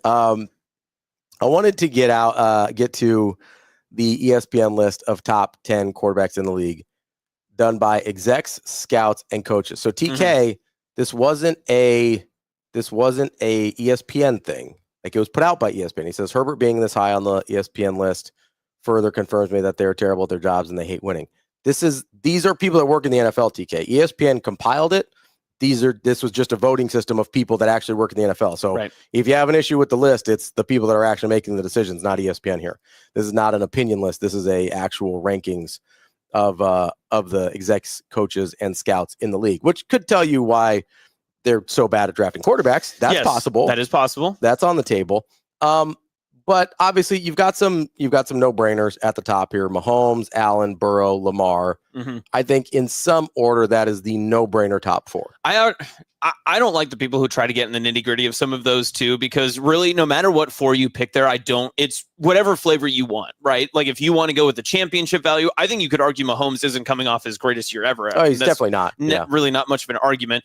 You could make a very solid argument for one being Allen, Burrow, or Lamar, but I don't think Mahomes is ever 4. But that's kind of that's where I would kind of end that, I guess. My only pushback on the top 4 a little bit, Lamar does have this playoff thing hanging over his head. That is true. And the other 3 don't really. Even Allen. Burrow wasn't really even in the playoffs last season. No, but he made a Super Bowl. Okay. He made a Super Bowl. He's one of the only people to actually beat Mahomes in the AFC part of the playoffs, right? So that's crazy in the first place. Allen, I think, gets a little bit of a pass because he basically only loses to Mahomes. And he's like, well, it's like losing to Jordan in the finals. Like, what are you going to do? Yep. If you lose to, like, nobody gives, like, Sean Kemp and Gary Payton that hard of a time for losing to Jordan. Like, it kind of is what it is. So I think people give Allen a pass there. Lamar's had some playoff duds. Okay. Like, Allen has played really great in losses, but I do think that's the top 4. I do think Lamar is clearly 4th in that order. Okay. I like Burrow better than almost everybody. Like, I would agree. I love Burrow. I would agree. Yep. So if I'm switching things around a little bit, Burrow's my go-to more than Allen, even though Allen's one more. And if you want to talk about the guy who's probably overcoming the most every single season, it's probably Joe Burrow, right? Yeah, that's a terribly run franchise. Yes. It's an awful, awful poverty franchise. I mean, from the ground up, everything Joe Burrow has had to overcome to get to the point in which he is now is probably arguably more impactful than the other 3. So I really don't. Maybe. I don't know. Mahomes is really hard because I don't know how much credit to give Andy Reid, because Andy Reid's really, really good at what he does. And literally every quarterback he's ever had has been productive. And I think the Chiefs have had a top 10 defense for a couple of Super Bowl runs too. So yeah. On the front end of it, they weren't as good, but recently they've gotten a lot better, which is why have a Hall of Fame tight end, which is why he no longer has any receivers to throw to, because they're like, we got to fix the defense, and then they haven't been able to pay for receivers. It's Taylor Swift's fault, but that's okay. I actually don't think that's related, but it might be. Why didn't she just donate to the team? It's an Eras Tour problem. Still can't get around that, the luxury tax, even if they've got the cash. Could you imagine if the NFL had the luxury tax and they were like, Taylor, can you just pay this so we could get? What if it was like we get AJ Brown on the team? If you just pay the luxury tax. What if it was like politics and you could donate like soft money to a franchise? Like, this doesn't count against the tax. A super PAC? You just do that. It's a sports super PAC. We get into some big issues then. It's the Eras Tour super PAC. That would be good. It only funds extra Chiefs spending. Where it gets interesting for me, though, is 5. I 100% agree. So 5 through 10, I'm going to run through them real quick, then we'll get into it. They've got Jaden Daniels at 5. It's far too high. Stafford at 6, Herbert at 7, Goff at 8, Jalen Hurts at 9, Baker Mayfield at 10. Jaden Daniels at 5 after 1 year is kind of wild to me. Like, that is aggressive. Yeah. Also considering at this time last year, I didn't look up the list last year, But at this time last year, would you have put CJ Stroud on this list based on 1 year? A lot of people would. I would not have. I feel like CJ Stroud's rookie year was as good, if not better, than Jaden Daniels' rookie year. I'm going to look up the stats. Yeah, please do. I know Jaden had almost 900 yards rushing, so that's Is it just recency bias off of the top of my head, or why am I thinking that Jaden Daniels was more important and impactful? well, because they made the NFC Championship game. Fair. Does So it I think also that's feel a that huge- both did win playoff games? CJ Yeah. Stroud did beat Baltimore in the wild card, I think, their first year, right? I believe so, yeah. So CJ Stroud as a rookie went 64% completion, 23 touchdowns, 5 picks, 4,100 yards, which is pretty good. He does not run much. That wasn't really a factor. He had 233 yards, or as a rookie, he had 167 yards rushing, 233 yards last year. So Daniels gets a ton of credit for the rushing, and I understand that. The passing numbers are essentially, I mean, they're very similar. A little bit higher completion, 69% completion for Jane Daniels, 600 fewer yards, 3,500, 25-9. So a couple more touchdowns, 4 more interceptions. Passing numbers are very, very similar.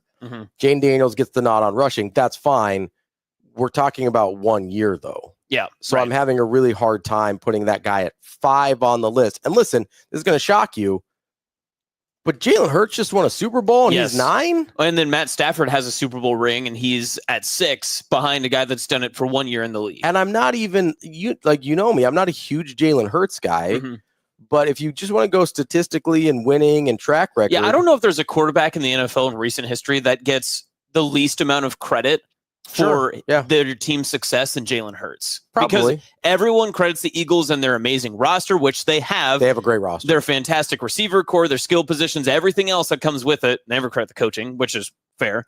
But Sirianni, gross. But I don't know. Obviously, he's good at what he does. But I don't know if we've ever seen a quarterback in the way that Jalen Hurts has been presented, because even from the beginning, Jalen Hurts has always been somewhat presented as if we could get someone else, we might throw them in instead. But he's won a Super Bowl, and he had almost 2 Super Bowl MVP type performances. He won a Super Bowl. He made another one. Like, I have to eat it. I didn't think he would win a Super Bowl. He was also coming off of a 23-15 touchdown interception year when I said that. Not that gives me an excuse. Like, I was wrong. But this guy rushes almost to the same degree that Jaden Daniels does. He had 630 yards rushing last year and 14 touchdowns. Jaden Daniels has 890 and 6 touchdowns. Now, I know some of those touchdowns are tush-push touchdowns, whatever.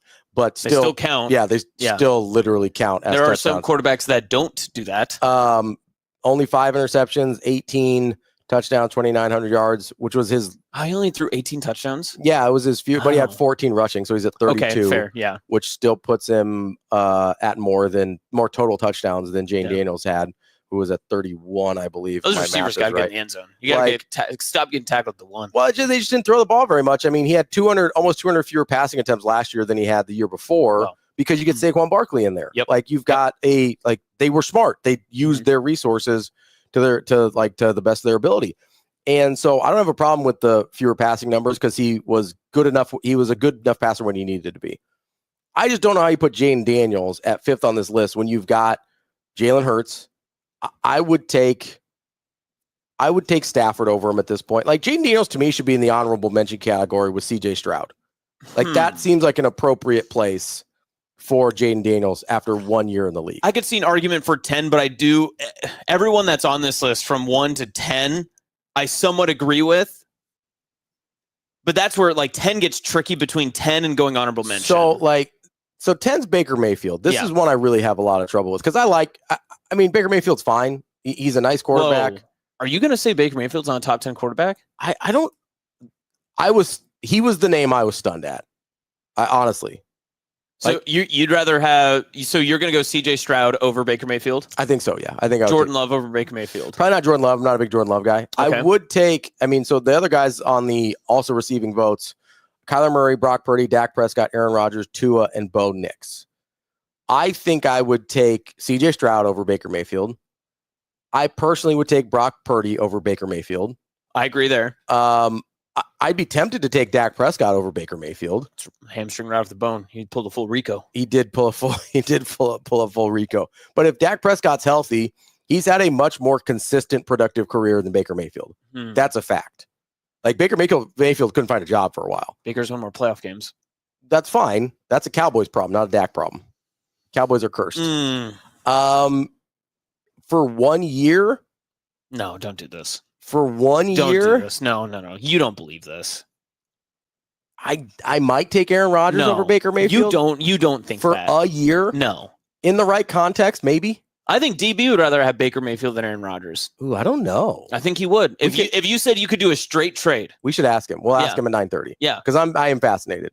But there's at least 3 or 4 guys that I would talk about over Baker Mayfield. I think Baker's a top 10 quarterback. The one I have the most beef with is actually Jared Goff. I think Jared Goff should be 6. I'm very solid on Goff at 6. Goff is very good. I think Goff is. I mean, I would take. I've never understood the Justin Herbert hype. It's just everyone. It's almost to me the same SEC bias that everyone just agrees. Justin Herbert is good. Justin Herbert is good. Justin Herbert has great stats, but what has he done? The only time I've seen him in an actual important and impactful game, they gave up a 34-point lead or whatever it was, the Jacksonville Jaguars. That's hard to do. Your man Trevor Lawrence is on this list. Would you rather have Trevor Lawrence or Baker Mayfield? Baker. But Trevor's more talented. Trevor's a more talented quarterback. Sure. Baker is a better quarterback. Like there's a difference. All right. Right? Fair. Yeah. Like if we're talking, if I'm in a draft, and I have both their college stats, everything, and I'm looking at their physical tools, and they both are the same age, everything else. You even everything else out. You go, okay, who am I taking first? You're taking Trevor Lawrence first. 100% of the time. And that's why Baker's better than Trevor. No, Baker's better than Trevor because he's a better football player. But if you're just going by actual production, Baker's better. Yeah. But if you're going by how we evaluate quarterbacks in terms of talent and things like that, Trevor Lawrence is a more talented quarterback than most of the guys on this list. So Brock Purdy's a more talented quarterback than Baker Mayfield? No, I think Baker's probably more talented. I think that he's also takes way more risks. Like Brock is really good at running his system. He's very good at doing what Kyle Shanahan asks him to do. Well, no system asks you to throw interceptions. I understand that, or fumble the ball, that sort of stuff. But you don't think that that's part of Baker's system and part of the Tampa Bay offense? Well, that's what I mean. He's a very high risk, high reward player. He's got to push the ball downfield. That's the point. But he also takes unnecessary risks. Like he is a guy that is going to take unnecessary risks. He always was going to. Like he's a version of Johnny Manziel that actually works. Like if Johnny Manziel actually did the work to be good at football and not just ran out there, they're very similar in very gunslingery. They're going to run around a little bit. They're going to try and figure it out. He's very good at football. Don't get me wrong. I don't think he's a top 10 quarterback in the league. I think I don't know. I don't know about that. I think we're forgetting that he had a great year last year. Yeah. But this dude was not even a full-time starter for a few years. He had a hard time. That wasn't the fault of Baker Mayfield. I'll stand on that. He had a hard time finding a job. Anybody in the league could have had him. Literally anybody in the league could have had him for the last 2 off seasons. He got cut in Carolina. That wasn't his fault. That's fine, but anybody could have had him. That's fair. Anybody could have had him. He goes to the Rams. After the Rams, again, anybody could have had this guy. Anybody in the league. Now he's had 2 good years with Tampa. But he also, he led the league in interceptions last year. Okay, I can agree with you in the fact that he's not Peyton Manning, that as soon as Peyton Manning opens up, that everyone wanted to, clamor up and see what they could do. But I mean, he's had an inconsistent career. He's had 2 very good years, which is more than I can say for Jaden Daniels. Yes. Right? Yeah. But this is not a guy that you can just put your foot down and be like, oh, he's been great. Now, you can't make the same argument this way, but if you were to say, who do you want to be your quarterback for the next 5 years, Jaden Daniels or Baker Mayfield, I too would pick Jaden Daniels. Yes. Yeah. But I don't think he's the 5th best quarterback in the league today. Yes. That's a different thing. Mm-hmm. And I don't know that Baker Mayfield is the 10th best quarterback in the league today. What if we did this list this way? You get 1 game. You're just picking 1 game, not a full season, not even a Super Bowl. We'll say a Monday Night Football game. It's your quarterback in prime time. You can rank these 10 quarterbacks. Where are you going? I mean, honestly, if I'm only taking 1 game, I'm definitely taking Rodgers over a lot of guys on the top 10. Really? For 1 game? Wow. I only have to deal with him for 1 week. Well, I think Mahomes' value kind of drops there, right? I don't think so. I would almost take Allen, Burrow, Lamar. Absolutely not. Mahomes. Absolutely not. You know how terrifying Mahomes is in a 1-game scenario? Horrifying. I guess he did do that a lot this past year, didn't he? You are also... But see, that in that value, in that argument, Jaden Daniels' 5th makes sense to me. You're also talking to someone who has watched him take away late Super Bowl leads just by the fact of being Patrick Mahomes. Oh, did he do that to you a couple times? I don't want to talk about it. Do you trust Brock Purdy in that? Where's Brock Purdy rank in that one? How are the Panthers? I don't. What does this have to do? I'm just saying, you're taking shots at me. What shot was that? I asked you, where does Brock Purdy rank in this? No, before that, you're like, oh, has he done that to you a couple times? It's rude. You'd like to make a Super Bowl. I would put Cam Newton number 1 on this list right now. You probably would. I would take a Super Bowl. Why don't you take Bryce Young? I would take a playoff appearance. Bryce Young's going to be good this year. Good luck. I hope so. I hope so too. If they make the playoffs, I'll be very excited. David says Burrow in a 1-game scenario. Mm. I think that's fair. Yeah. That he'd be pretty high on my list. Let's get to our guy Brian Edwards here, our Vegas insider, joining us now. Major Wager. What's up, B? How you doing? Good morning, fellas. How we doing? Doing all right. Doing very well. So, I know we've been working through some of these Big Ten totals, but since it's SEC Media Days kind of down in your neck of the woods, wanted to get some SEC totals going as well, just to get a little relevant content going out there. You gave us a couple teams that you're high, or that you like their win totals on. I'm going to start with your Florida Gators here, because I'm struggling with the Gators, B. I am, because it seems a lot like they've got almost as hard of a schedule as they did last year. I still don't know, do we like Billy Napier now? Do we not like Billy Napier? Do we just like DJ Lagway? And so it makes us hate Billy Napier less. Are we sure DJ Lagway is not going to have a sophomore slump? Their number 7.5. Talk to me how you walk through this, because it seems like we're assuming Florida's going to be, not just you. It seems like the national media is kind of assuming Florida's going to be a lot better, and they've got a pretty tough go of things in the SEC again. I don't know. I don't think it's a given. Right. Well, first off, I still think Sunbelt Billy is a knucklehead with his in-game decisions. He does not know how to manage a game, but this is definitely his best team. About time. And, it's been 3 miserable years other than November last year, where they got it going a little bit, righted the ship, had a 4-game winning streak. I like the Gators this year. It all hinges on Lagway being healthy, and he did not throw in the spring, but he's been back to throwing 3 days a week. He said yesterday he's good to go.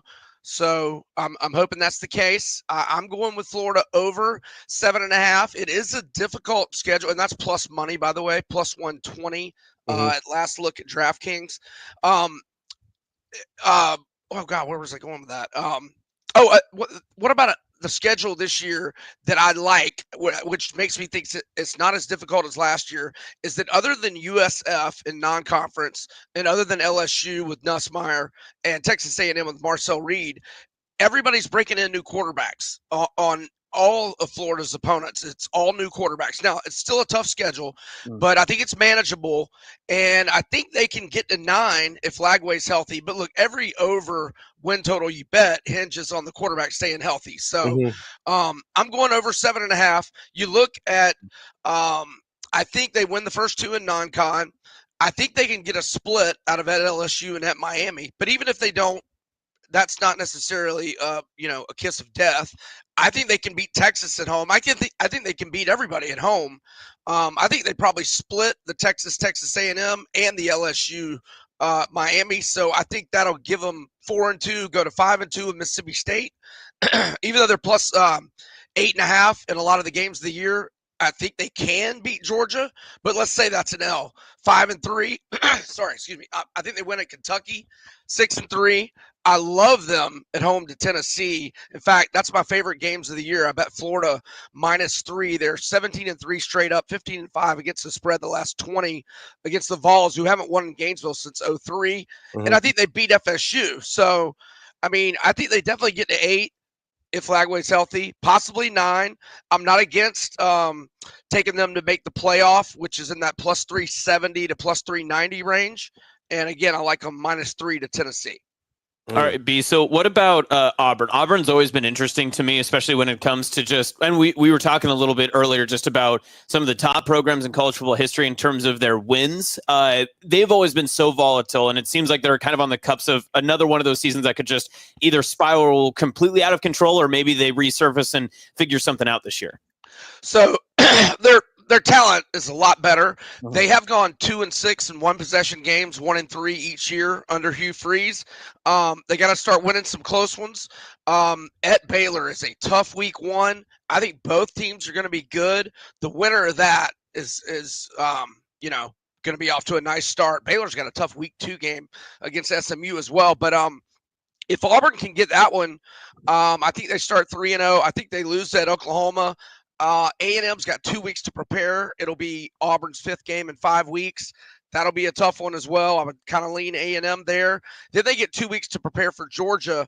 I like Auburn +7 in games of the year at home to Georgia with 2 weeks to prepare. And Georgia's going to be coming off of – is that what they're coming off of? Bama? Let's see here. No, Bama's 2 weeks before. But they don't have an open date like Auburn does. I think Auburn beats Missouri at home. They can certainly win at Arkansas. They'll beat Kentucky at home. Diego Pavia is Hugh Freeze's daddy, so that's a true swing game there. They'll beat Mercer at home. I kind of lean to the over, but it's -160 juice at last look, and I don't want to lay juice like that. So it's a pass for me, but Auburn should be better. Oh, that's funny. Usually Hugh Freeze has to pay to be called that. Oh, outstanding. It's the second time we've made a joke like that today. That's insane. Speaking of Vandy, B, that's a team that I think a lot of people like.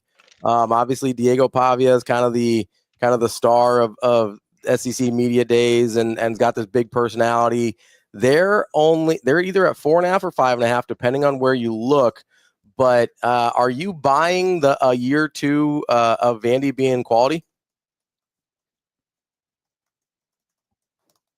Oh, we lost you. We lost you, B. I don't know what happened. I think maybe the cord got jiggled. Something. Nope, we still lost him. Oh, I think he muted himself. Did you mute yourself? I got muted. That happened. Oh, there you go. There you go. Podcast yesterday too. Now we're good. Yeah, so I'm digging Vandy. The schedule works, and first off, people normally look for a regression, but last year was not a fluke. They were 3-4 in one possession games. They lost in double overtime at Missouri. Georgia State hit a long pass with 15 seconds left to beat them by 4. They played Texas to a 3-point game. Look, the schedule works. Charleston Southern at home, Georgia State and Utah State at home. Those are 3 wins. In non-con, I think they beat Kentucky at home. That's 4. They can definitely win at Virginia Tech. So that's possible 5th. They can beat Missouri at home. Should have beat them in Columbia last year. And Diego Pavia, 3 games against Hugh Freeze. And all 3 big underdogs, 7.5-point underdog, 24.5-point underdog, 26-point underdog, beat Hugh Freeze by double digits all 3 times, combined score of 97-31, beat the closing lines by 124 points, and Pavia had 8 touchdown passes, no interceptions, and he is Hugh Freeze's daddy, so I got him beating Auburn as well. I think they're going to get to at least 6, possibly 7, and it's kind of dangerous. If Pavia gets hurt, we're bumming. But the defense should be good. 8 starters back from a unit. They only gave up 23.4 points per game, which is not super duper elite. But for Vandy, that's really elite. Yeah. Okay, so Brian, when I look at Texas A&M, there's a couple of games in their schedule that if they go a certain way, specifically that Notre Dame game, it feels like they could ride that momentum well past their win total. But then on the opposite side, they could drop a couple of these games that are in that middle stretch to teams like we've mentioned before, like Florida, maybe LSU in there too. That it just feels like it's too imbalanced for me to feel confident putting money on either side. I lost you there the first 10 seconds. You're talking about A&M, correct? Yeah, A&M. Yeah. Yeah. So at last look, win total 7.5. It was over -160. A couple of weeks ago. I don't know what the juice is on it now. I marked them 5-3 with 4 swing games. I got them losing at Notre Dame where they're a 7-point dog. I've got them losing at LSU where they're a 5.5-point dog. I've got them losing at Texas where they're a 10.5-point dog in games of the year. And then I had their swing games being Auburn at home, but I'll lean their way and give them a W there. So that'd be 6-3. Florida at home. I think that kind of hinges on what Florida does against Texas the week before. If Florida beats Texas, they'll be in total letdown mode, and I think A&M will win. If Florida loses, I like their chances against A&M. So yeah, a true swing game really to me. And then swing games at Missouri and South Carolina at home, where the Gamecocks have 2 weeks to prepare and A&M doesn't. But I don't want to. I think they're probably an 8-4 team, maybe 9-3, but I don't want to lay the heavy juice on over 7.5. B, last one here is you had. I know you've got a little bit of. You like a little bit of Kentucky. They're at 4.5. Are you buying or selling on Kentucky? I'm selling. I like it under. I think they're going to be underdogs in every SEC game. Wow. And look, I don't know that they're going to win week 1 at home to Toledo. That's one of my favorite plays in week 1. I bet Toledo plus 11.5. It's 10.5 now, but I still like it. Toledo's the best team in the MAC. They went into Starkville last year and won 41-17, and they were up 38-3 mid third quarter. And they only lost 19 Letterman. They're the favorite to win the MAC. They might beat Kentucky in week 1, and I definitely like them as an underdog. Kentucky better hit on these transfers. They lost their 2 stud receivers. Dane Key went to Nebraska, where I think he'll have a hell of a year. And Barryon Brown went to LSU. Mm-hmm. They better hit on all these transfers. Now, they did have the number 10 transfer-specific class per 247 Sports Composite. But, Calzada's been playing FCS at Incarnate Word for 2 years. He better be good at quarterback. And they got Kendrick Law, a 4-star transfer from Bama. I mean, they better hit on all these transfers because they lost a lot of studs, and they still went 4-8 last year. And I don't see them winning any SEC games. I think they lose at Louisville. I think they're a 3-9 team. I mean, maybe they get 1 in the SEC to go 4-8. But I like it under 4.5. All right, real quick, B, before we let you go, UFC 318, Dustin Poirier, what do you like? I like Dustin as a short underdog, and I like him heavy. And I was looking for Kevin Holland props. I like Kevin Holland in a parlay. He's so expensive, though. I don't know. Let's see. Method of victory. All right, here. Oh, Holland by KO is plus 195, and by submission is plus 320. Huh? Maybe, gosh. I'll say Holland by KO plus 195. I like that. Ooh, nice. There we go. Did you like the full moon last weekend or not? Oh, I loved it was the full Derek Lewis experience, and it was spectacular. All of it. That was incredible. He's always good for a post-fight quote too. I mean, he had that one ready. Oh yes, it was the full experience, and it was nothing but spectacular. Love to see it. B, we appreciate the time as always. We'll talk to you next week. Thanks, guys. Have a good weekend.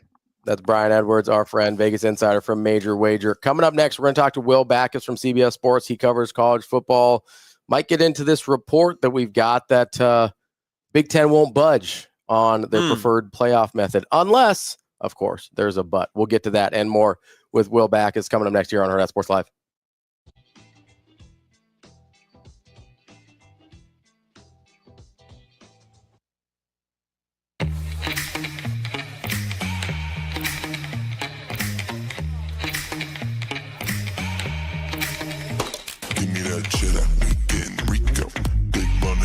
Like burritos, give me that hot sauce, no pico, give me that.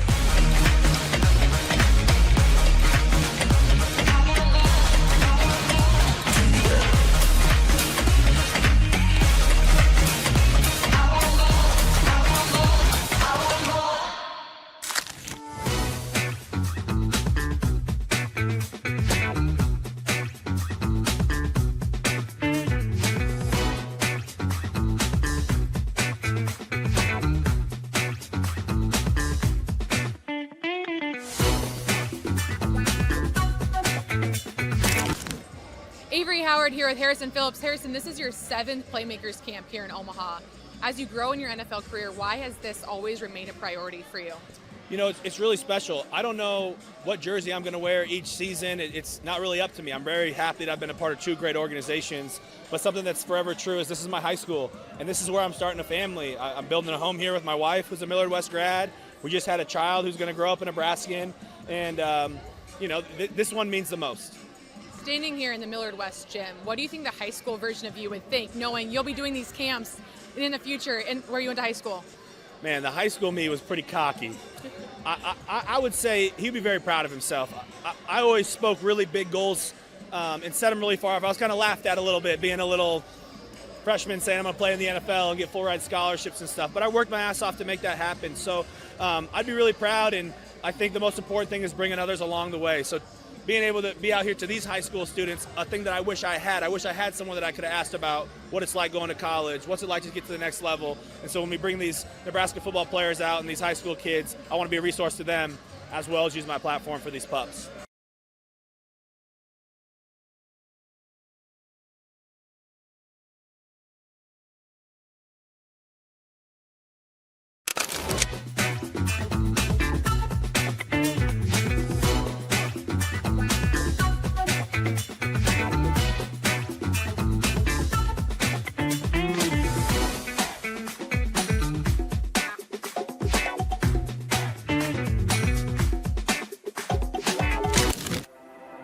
At Centris Federal Credit Union, we have the tools and resources to help our members fulfill their financial goals. With a focus on building a stronger community for the next generation of leaders.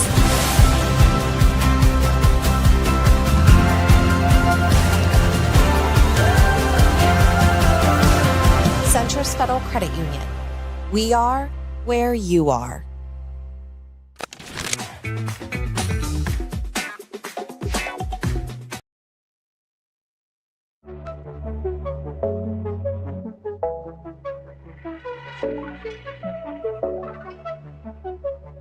Welcome to Hurrdat Sports Live.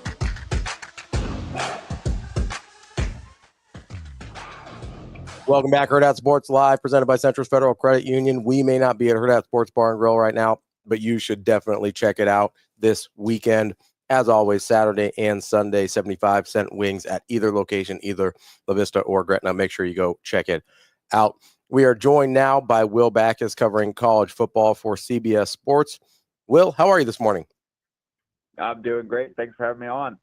All right, Will, I got a very strange question from our chat about you, so I just feel like I need to ask. Are you related at all to an actor named Jim Backus who played in Gilligan's Island? I don't know. I mean, the Backus last name isn't very common. I know I'm distantly related to the Jeff Backus that played for the Detroit Lions. Okay. It's spelled the same, so one of our chat members wanted me to ask. So I know Gilligan's Island is probably a little before your time, but yeah, a little bit. Just that's all right. Well, it's got to be the first time you've been asked about Gilligan's Island. I mean, when you've come onto a show, right? I mean, we're just trying to stay unique and fresh here. It's the middle of July. What else do we have to talk about? Yeah, it's talking season. I think that's a perfectly fine media days type question to ask a reporter. We don't think that's that stuff, so I appreciate it. Yeah, that's okay. So SEC Media Day is obviously going on this week. We've been trying to keep up with everything going on, but we've been talking about this posturing between the Big Ten and SEC, and almost it feels like it's like a Cold War. It's like an arms race of either takes and coaches trying to get ahead of one of another.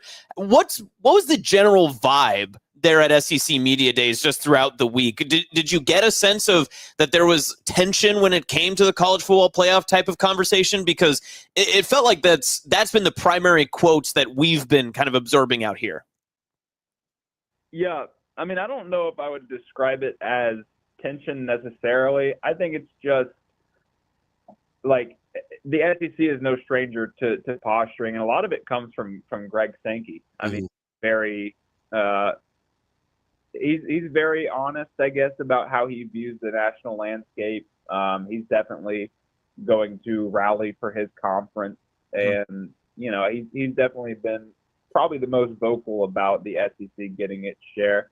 I know there was a moment where Kirby Smart also kind of took a little bit of a shot at the Big Ten, I guess, when he was talking about automatic qualifiers. I don't know if I would say it's tension. I just think that it's SEC coaches rallying for their conference and rallying for their schools. Obviously, they want the SEC to look supreme, and because they get a slice of that pie, and so they're going to go to bat for their conference just to make it look good. Well, let me ask you this, because there's a report that came out yesterday from Brett McMurphy that the Big Ten has said that they will not budge on their preferred playoff stance with the automatic qualifiers unless the SEC gives up only playing 8 conference games, and they moved to a 9th. So let me ask you what you think is most likely. Number one, that it's a AQ system, the 4-4-2-2-3-1, that it's a 5-11 system, and that the SEC goes to 9 conference games, or that this time next year it's still a 12-team playoff because they couldn't come to any arrangement. I think the AQ system is most likely. I just think that that's what has the most momentum. I don't think there's a lot of SEC coaches that are very keen on going to a 9-game schedule because they argue that playing an 8-game SEC schedule is as tough as playing a 9-game schedule and then the other conference. Whether that's fair or not, I don't necessarily think it is. I mean, I think the Big Ten is just as tough, and it's on the same level. And I mean, even like, you might not look at the Big 12 on the same national landscape, but that conference is deep. You know, like those teams super deep. Are up every single week. That's a tough schedule to play. And so I just don't see the SEC budging on that. And I think that they've got enough weight to throw around where eventually they'll kind of be able to just get that, you know, AQ model passed. And I think the Big Ten would go along with it because the Big Ten greatly benefits from it too. It's not like they're completely left in the dark by it. Like they also get 4 automatic qualifiers. So I don't think it would be too hard to convince them to go along with it. Well, let me ask you this, because you brought up something there that's been a very, I'll be honest, I've yelled about this a couple times with this idea that the SEC believes an 8-game SEC schedule is as difficult or more difficult than a 9-game schedule in any other conference. Like, why do we let them get away with this? Like Kentucky's not any better than Minnesota. Like Tennessee's not any better than Illinois. Like, why do we let them get away with this? I mean, I think it just has to do with perception and how, excuse me, the SEC is presented, you know, kind of on the national media landscape. Obviously, they dominate a lot of coverage because they bring in a lot of money. Like at the end of the day, it's kind of what it's about. And there's no doubting the SEC's success. I mean, the SEC is an extremely successful conference. I'm not going to sit here and tell you that, you know, the SEC is overrated or the SEC hasn't had the success that they tout. Like, you know, for years, you know, from 2019 to 2022, they won national championships. I know the Big Ten has just won back-to-back, but like, you know, the SEC is always at or near the top of the sport. And so naturally, they kind of get a lot more of that coverage, but it is kind of one of those top-heavy things, right? And when you really break it down, it's kind of like the structure of a normal conference. You've got your teams right there at the top, like Georgia, Texas, Alabama, most years. You've got some teams that are kind of hanging around near the top, like Tennessee or traditionally in Oklahoma. I know they had a rough first year in the SEC, but they should be kind of in that tier that's right up there near the top. And then a bunch of teams that have a lot of variation. And that's kind of the structure that you see with most conferences. And, you know, the SEC just has resources. They get a lot of talent. They get a lot of coverage. And so they're able to kind of project that power. But, you know, I don't think that there's a ton of difference between them and other conferences just in terms of structure. So when you look at this conversation between the Big Ten and the SEC in terms of just that national notoriety and how the pendulum always seems to somewhat point towards the SEC, what does the Big Ten need to do to either even out that conversation and playing field? Is it as simple as keep kind of doing what you're doing, back-to-back national champions from your conference, or is there something from that the SEC has done over the past 2 decades outside of success on the football field that has led to them being able to dominate and kind of control the narrative when it comes to these college football playoff conversations? I actually think we're starting to see the narrative shift a little bit. I mean, I think the loudest voices about the SEC's dominance are coming from the SEC itself. And, you know, kind of networks that might be tilted towards the SEC a little bit, like the SEC network. You know, like I think a lot of people are starting to realize that, especially the Big Ten is catching up. Like I did an article recently when Brett Bielema kind of got into it on Twitter with some people where I took the stats and data and looked at kind of the SEC's record against teams or conferences in recent years, SEC's postseason success in recent years. And the Big Ten had a 7-1 postseason record against the SEC last year. They've had a pretty close to a winning record against the SEC the last couple of years. And so, like, they're really starting to catch up. And I think people are starting to realize, like, teams like Ohio State, teams like Michigan, teams like Penn State are really investing a lot of money in this modern era to kind of, you know, lessen that gap. Even Illinois is, like, throwing its NIL weight around. Like they gave Luke Altmaier a lot of money to stick around, and like I think the NIL era has helped even that playing field because you've seen a lot of Big Ten teams have an equal level of buy-in that a lot of SEC teams have, and there's even teams outside of those two conferences like Texas Tech, and teams like that have really acclimated well to the NIL era, and they've been using that to kind of try to lessen the gap and put their teams ahead. Will, you mentioned some teams there. This is sort of a broader college football question, but you mentioned some teams there that kind of are throwing around their weight with money that maybe people wouldn't expect. Texas Tech, you mentioned Illinois is throwing around some money. SMU is a team that's flush with cash. Who, as this has started to play out, have you just kind of been stunned that you're like, I did not realize they had that kind of cash? I mean, I'm not a Texas boy. I know football is obviously very serious in the state of Texas. I think I was pretty stunned by what Texas Tech has been able to do, and just kind of the amount of money and investment that they've been throwing around. Like they're probably more bought in than any school in the nation, or at least on the same level as like an LSU, right? Like you see LSU throwing silly money around on a yearly basis. Like I think that they're right there on that level. Like they are in the absolute top tier of NIL spending. And so like I know obviously Texas Tech has a pretty solid football history. Mike Leach years were great. But they're not a team that you look at as traditionally being kind of in that powerhouse, and all of a sudden here they come in the NIL era taking full advantage of it. I would say I was a little bit surprised by that.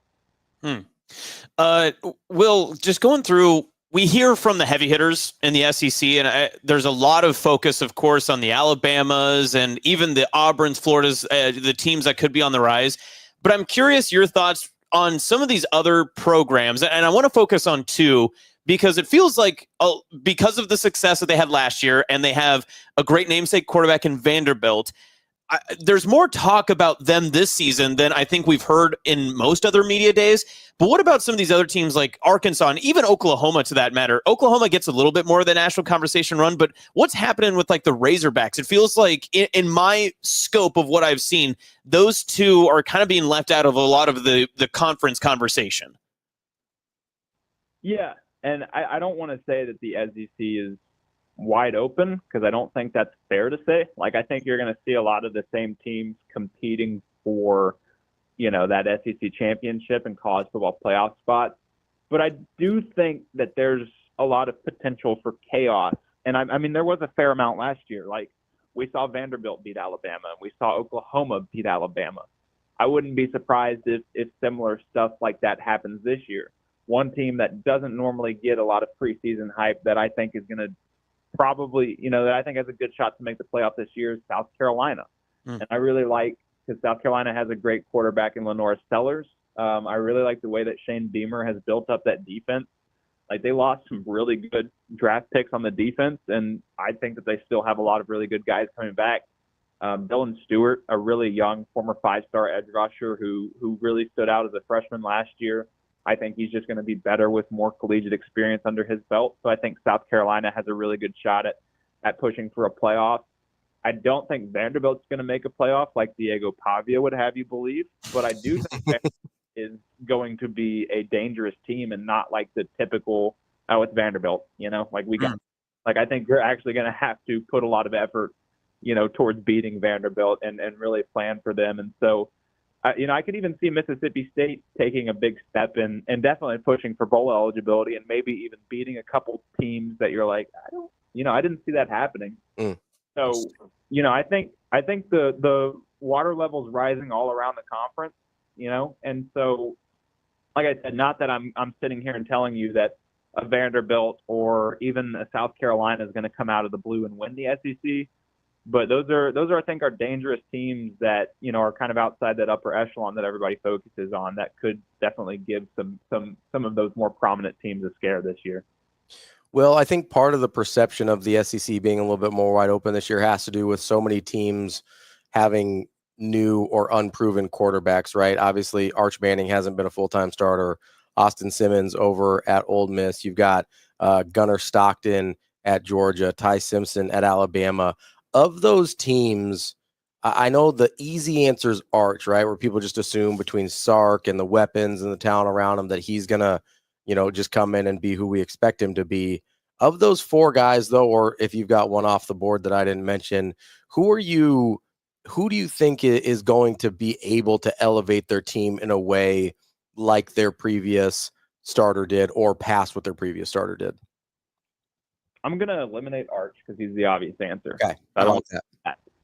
I'll go with Austin Simmons at Ole Miss.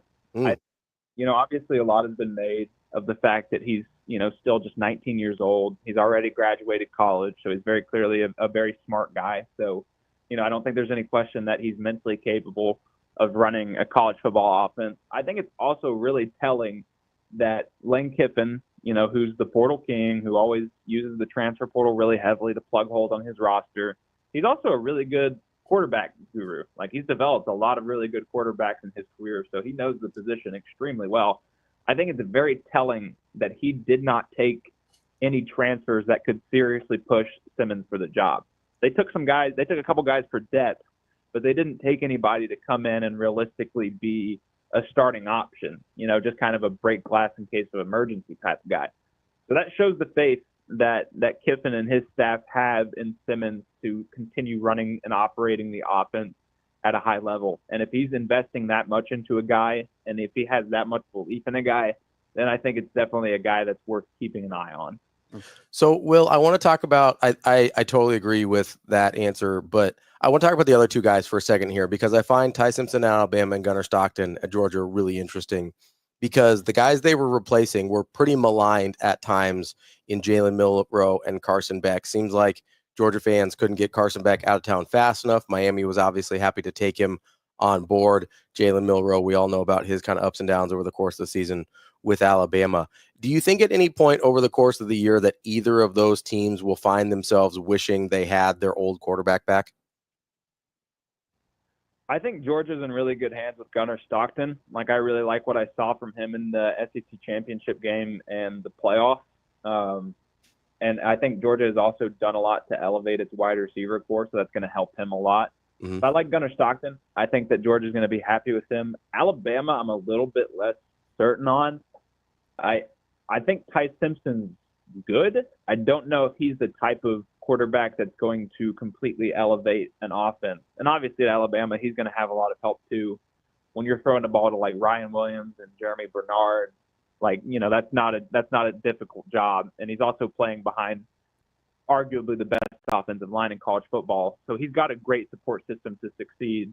So he doesnn't need to be, like a really standout game-winning type quarterback. He can afford to be a little bit more of a game manager. I just don't know if he's going to be, I don't know if he has a very high ceiling. He definitely doesn't have the ceiling of Jalen Milroe, but I would say that he has a bit of a higher floor, just kind of given his skills and abilities, and also just the support structure around him and just the familiarity, going into a second year of Kalen DeBoer's offense, whereas Milroe just had, a year of it. And so he's got a little bit more time to kind of acclimate to it and get used to it. So I think Alabama's going to be okay. I like Gunnar Stockton more, but I think Ty Simpson will be solid for Alabama. Not somebody that's, going to be near the top of the conference in terms of stats at the end of the year, but he'll be able to keep Alabama's offense, humming, I think. Will, which coach is on the hotter seat or has the higher potential to be fired at the end of the season with a winning season, but not a college football playoff appearance? Kalen DeBoer or Brian Kelly? I would say I would probably lean towards Brian Kelly. I know it would be a lot more money to fire him, but like at this point, if LSU just wins 9 games, and it's a good season. It's a season that a lot of teams would really love to have, but it's just not the standard that it's up to. At that point, I think that LSU is willing to accept, all right, we're just kind of spinning our wheels here. We've got to cut bait and move on, especially with how much investment they've got in that program, how much NIL money that they've been, utilizing to improve the roster. Like, I think this is probably the best roster overall that Kelly has had at LSU. I know he had a Heisman winner at quarterback in Jaden Daniels, and there's been plenty of draft picks. But I think like when you look top to bottom, every position, this is the best roster he's had. So if they don't do it this year, I just don't think he's going to do it. And so I think that LSU would probably at that point realize that same thing, like, hey, this isn't going to happen. And so I think that that's when they'd make the call to move on and, go identify another coach. Now, if Alabama goes 8-4, I think Kalen DeBoer is going to be in like some really hot water. I think it's more likely that, if they're both sitting there at the end of the year with a winning record, neither one makes the playoffs. I think LSU is more likely to make a move at this point. Will, if I give you Texas or the field to win the SEC, who are you taking? I think I would take Texas right now.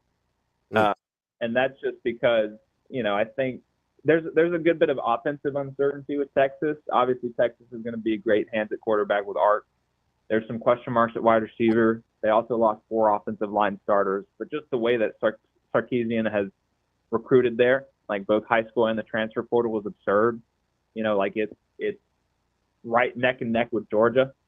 And so, like, I think I would, if I'm taking the field, then I'm saying the field because I like Georgia. And I think at this point, I would slightly take Texas over Georgia. There you go. That's Will Backus, CBS Sports. Will, appreciate the time as always. And hey, just 6 short weeks and we're in college football season, bud. Here we go. I can't wait. All right, Will, we appreciate it. We'll talk to you later. Thanks, Will. Yeah, appreciate it. That's Will Backus from CBS Sports. One of the check marks on the way to college football season is always, for us at least, Pinnacle Bank Championship. Make sure you get out to the PinnacleBankChampionship.com today to get your tickets, and you can take in all the action at the Pinnacle Bank Championship presented by Woodhouse. Make sure you get to the PinnacleBankChampionship.com for your tickets. Coming up. Do you agree with him on the DeBoer and Kelly? I don't actually. I think it's DeBoer. I think DeBoer's on a hotter seat. I do. I think LSU would rather ride it out a little bit longer. Yeah, I don't. I don't disagree with him on his point. The reasoning is fair. Yeah, I don't disagree because I think there will come a time when LSU will go, is the juice worth the squeeze here with Kelly? But I think DeBoer is in a very hostile and volatile situation. Yeah. And when you replace a coach like Saban, the expectation is astronomically higher than anywhere that it was after Orgeron left LSU. Yeah, I mean, like, obviously people know Orgeron didn't leave LSU in the same place that obviously Saban did, even though he did win the national championship. Things were deteriorating at LSU. I do think that was, in terms of what was in the cupboard, a more difficult job to take over in terms of perception and expectations than Alabama was maybe the hardest job to take over ever. And I do think they had to pay a premium to get a coach to do that. Not that they wouldn't have paid high dollar anyway, but I do think there was probably like a 10% premium to be like, hey, I know I'm probably getting fired at some point, so like I'm going to need a little extra here. Yeah, because that's the case when you're taking over for Nick Saban. Like, you have to expect, and I know coaches don't think this way. Like, I understand that. Yeah. But if you're a normal person, you have to expect to get fired. You know, you're not going to do the job that they expect at this point, taking over for Nick Saban. It almost doesn't matter how successful you are. Kalen DeBoer, match these 7 national championships, please. Yeah, like it almost does not matter how successful you are. And like we saw that with Frank Solich. Like, it's almost impossible to take over in a situation like that. Doesn't matter who you are. Doesn't matter how much you win.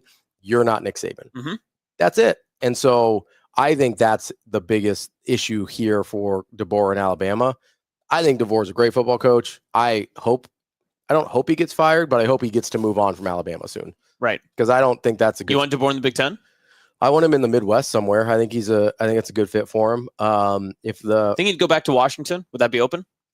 Maybe. I mean, I don't know if this quickly, unless Washington spirals out of control this season. I think it's more likely that they're good and Jed Fish gets hired somewhere else. Okay. I think that's I could see that more likely than them spiraling out of control. I don't think they're gonna have a great year, but I think it's more likely they win a couple more than I think than they lose a couple more than I think. I think they're a 6-7 win team, but if they win 8 or 9, like, Jed Fish might get hired somewhere else. He's a good football coach. I don't know that he'd go back to Washington. I think he ultimately would like ending up being back in the Midwest. He feels like a Big Ten-ish type coach. I don't know what program makes sense for him, but I do think it'd be interesting. Well, USC. Yeah. I mean, maybe if Lincoln, Yeah. What are the chances that they go 10-3, miss the playoff, right? Just by inches again. Alabama? Yeah. Riley gets fired. Maybe DeBoer is on the hot seat, right? And maybe, he decides to go. And he decides, maybe I just go to USC. Honestly, I was thinking if I do wonder about Sharon Moore in Michigan. That would be interesting, especially if things don't go well. He's this got the season. suspension. Mm-hmm. If things don't go well again, let's say they finally lose to Ohio State. Let's say the Bryce Underwood thing. Let's say the Bryce Underwood thing doesn't go the way you want it to. Mm-hmm. I don't think he gets fired after this year. That would be a very interesting one. But I do think things are a little dicier for Sharon Moore at Michigan than people want to admit. Mm-hmm. And he's a quarterback guy. You want to convince Bryce to stay. Yeah. Top dollar and a quarterback coach coming in. I mean, yeah, Kalen DeBoer has done a great job with quarterbacks. So I do wonder about Sharon Moore. That's one where I look at, I go, that's obviously a really good job and a coach that I don't know that people are enamored with. Yeah. The other, man, the Big Ten would celebrate that as a huge win. The Took the Alabama coach and brought it to one of your premier programs. The other one that you think about, I think that can have some domino effects here. You know, obviously, I think Ryan Day is safe now, but if he decides to take an NFL job, or I do think that's sort of on the table. Mm-hmm. Marcus Freeman has been talked a lot about. Obviously, Ohio State alum, doing really well at Notre Dame. If Notre Dame comes open because of a domino effect with Ryan Day and Marcus Freeman, Kalen DeBoer at Notre Dame is very interesting. Oh, that would be. And it's a Midwest program. You get all the independent status with it. Yeah. You get all the privilege that comes with that too. That would be interesting. Yeah. But I think all three that we've named so far, I think that those are three that are not as volatile situations as where he stands right now. No, Alabama, for whoever took over for Nick Saban, was going to be in the most hostile situation in the country, like immediately. That's why I didn't want him to take the job. I get it. Just from a financial standpoint, I get it. And I probably would have taken the job too, because it's like, well, even if I get fired, they're going to pay me this out, and I'll definitely get another job still. So who cares? But again, most coaches don't think that way. I get why he takes the job. I also get why Sark wasn't interested. I get why Mike Norvell wasn't interested. I get why other people were not interested in that job. That's the worst job to take over in that moment, maybe in the country. Like just a total hostile environment, no matter how much you win. And Alabama knew it too. You had to overpay to get someone to come in and do that. I think it was, I mean, he would have had to at least make like a college football semifinal this year to even keep the Wolves at bay. Yeah, right. You know, so that's just a terrible spot. Standard is a standard. Well, let's take a break real quick here. We're going to talk to our guy DB in just a minute. I want to get to some of that Scotty Scheffler stuff that we were talking about yesterday. And I'm sure there'll be a little nonsense as well. That's just, I guess, what we do here. Well, I'm sure we'll ask him about whether he wants Baker Mayfield or Aaron Rodgers. Have to. Yeah, the one year quarterback sample size, I think is I'm very interested. Is interesting. I better be right too, because if I'm wrong, I'm not coming in on Friday. If you're wrong, we'll just we'll play it clip over and over again. We'll clip it out for the internet. I'm sure I'll get David to do it for me. No. Hey, I need you to get this clip. And David's my friend. He would never make me look bad. I think he does that constantly. I don't know if David's anyone's friend. Like, I think we all like David. I went on a Western Nebraska road trip with him. What do you mean? You went on a Northeastern Nebraska road trip with him. It was west of 144th, was it not? Oh, yeah. No, it's west of, like, for me, 204th. Whoa, wow. You're really venturing out there. Listen, once you get past the outlet malls, it's all bets are off. But until then, you're squarely in the Omadome, as we like to call it. I love it. No, we'll talk to DB here in just a second here on Hurrdat Sports Live. At Centrus Federal Credit Union, we understand that the journey of building your own business typically starts with modest beginnings. With a little help from our team of experts and small business loan offerings, you can take your vision and transform it into a more concrete reality. Centrus Federal Credit Union. We are where you are.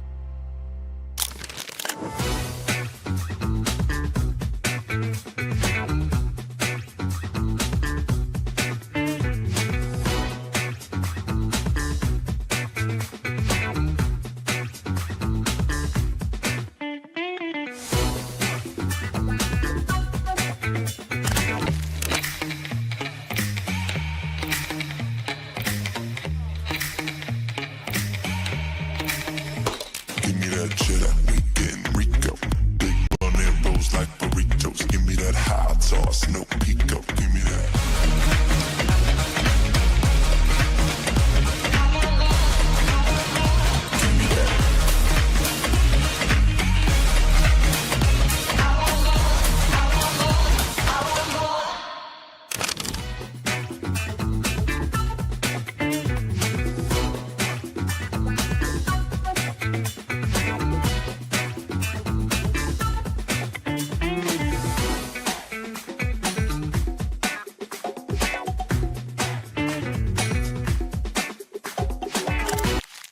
Johnson went back, comes in, she makes the catch, and it's a chance for a game-winning double play.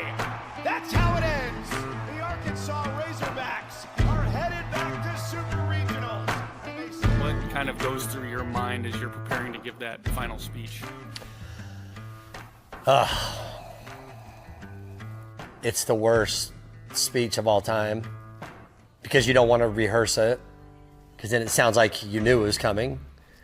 It was 12-0. Like we were kind of anticipating, okay, like this is gonna end tonight. Like nobody wants it to, but it's going to. 10, 20 years down the road, the wins and losses, you don't remember them. All the success is great and it is very memorable, and those are part of the good memories. But I think the time we have together on the bus, in the locker room, at practice, on the field, are what lasts a lifetime.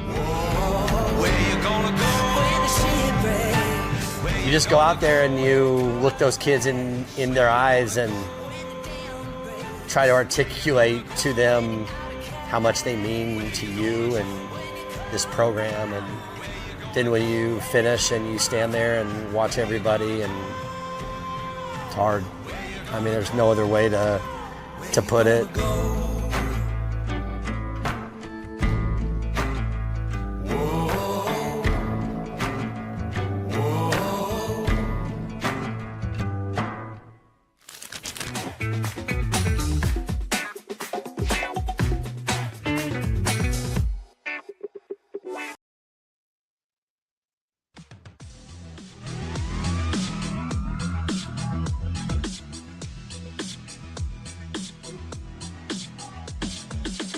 You're listening to Hurrdat Sports Live.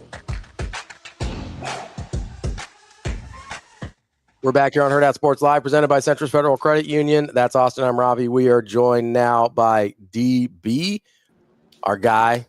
What's up, Damon? Hi, how are we? Is this a different angle than yesterday, or did you just flip ends of the desk? I think. Wait, what'd I do already? I think I just flipped ends. Are you in the library? I am in what they call the IMC. So the library is above me, but this is where all the smart people like office. So I'm automatically out of place. All right, so we were debating top 10 NFL quarterbacks, and we were looking through a list that Ravi had found online, and we got to a Baker Mayfield discussion. It wasn't a random list. It was a list of executives, coaches, and scouts. I didn't make up the list. It was compiled of working NFL people. I just want to make that clear. So Ravi says, here we go. So Ravi says, in a 1 year sample, in a 1 year size, if you can just take this quarterback for a single season, he would take Aaron Rodgers over Baker Mayfield. Now you have Aaron Rodgers. Would you rather have Baker Mayfield for 1 year? In 2025? Yeah. Yeah. In 2025, for the Steelers, I would take Baker Mayfield. Okay. All right. I told you. I don't even know if that's debatable. Thank you. I agree, DB. This might be the first thing me and DB have 100% been on the same line for. No, but I will say this, though. The Aaron Rodgers slander for statistically how he played last year, I do think is way off base. And I'm not trying to vouch for him, but he's in similar company outside of getting into his QBR. Like statistically, the yardage output, the yards per, the touchdowns to interceptions. I mean, he doesn't seem like he should be 22nd or 23rd in QBR in the league statistically. So I get that side of it, but he's played better than we talk about him. I will say that. Now, one thing I will take umbrage with is Ravi. I mean, I heard this from a little birdie. I'm not No, gonna. I know who the birdie was. It was TK. I'm not gonna stand for this Lamar Jackson slander. TK's diming me out over it. Listen, it wasn't TK's just going DM to DM, just switching it out. He did. He dimed me out. TK's a P1. He listens all the time. He's heard Ravi and I go round and round about Lamar Jackson. And I mean, it's not hate. I said he is clearly the fourth best quarterback in the league. That's not hate. Wow, clearly the fourth? Listen, I'm not taking him over anybody in the top three. That's all I said. I'm not taking him over Burrow, Allen, or Mahomes, and neither are you, by the way. So listen, I will say this. Am I wrong? Am I wrong? You're not taking him over any of those three guys? So number one, I'm not so sure in the same system. Now, you want a hot take on a Thursday or whatever this is. I'm not so sure you have the order right. I think the bigger discussion is because they play similarly with the better discussion is between Allen and Jackson than, in my opinion, Jackson and Burrow. I say that because both off-script guys, both think that they have to play in a way that's specific to their offense. Burrow is much more plug and play than either one of the two. So I would probably start with the Allen, Lamar Jackson thing. But I will say this, though, Ravi, like you forget, like Burrow is 1-6 against Lamar. Like Lamar's 6-1 against this guy. Yeah. So Ravi was quick to put Lamar right at 4 in that category. I think he's clearly fourth. Listen, and I'll tell you this. So for Burrow, I think I'm within. I want to be safe. I'm within 30 pass attempts.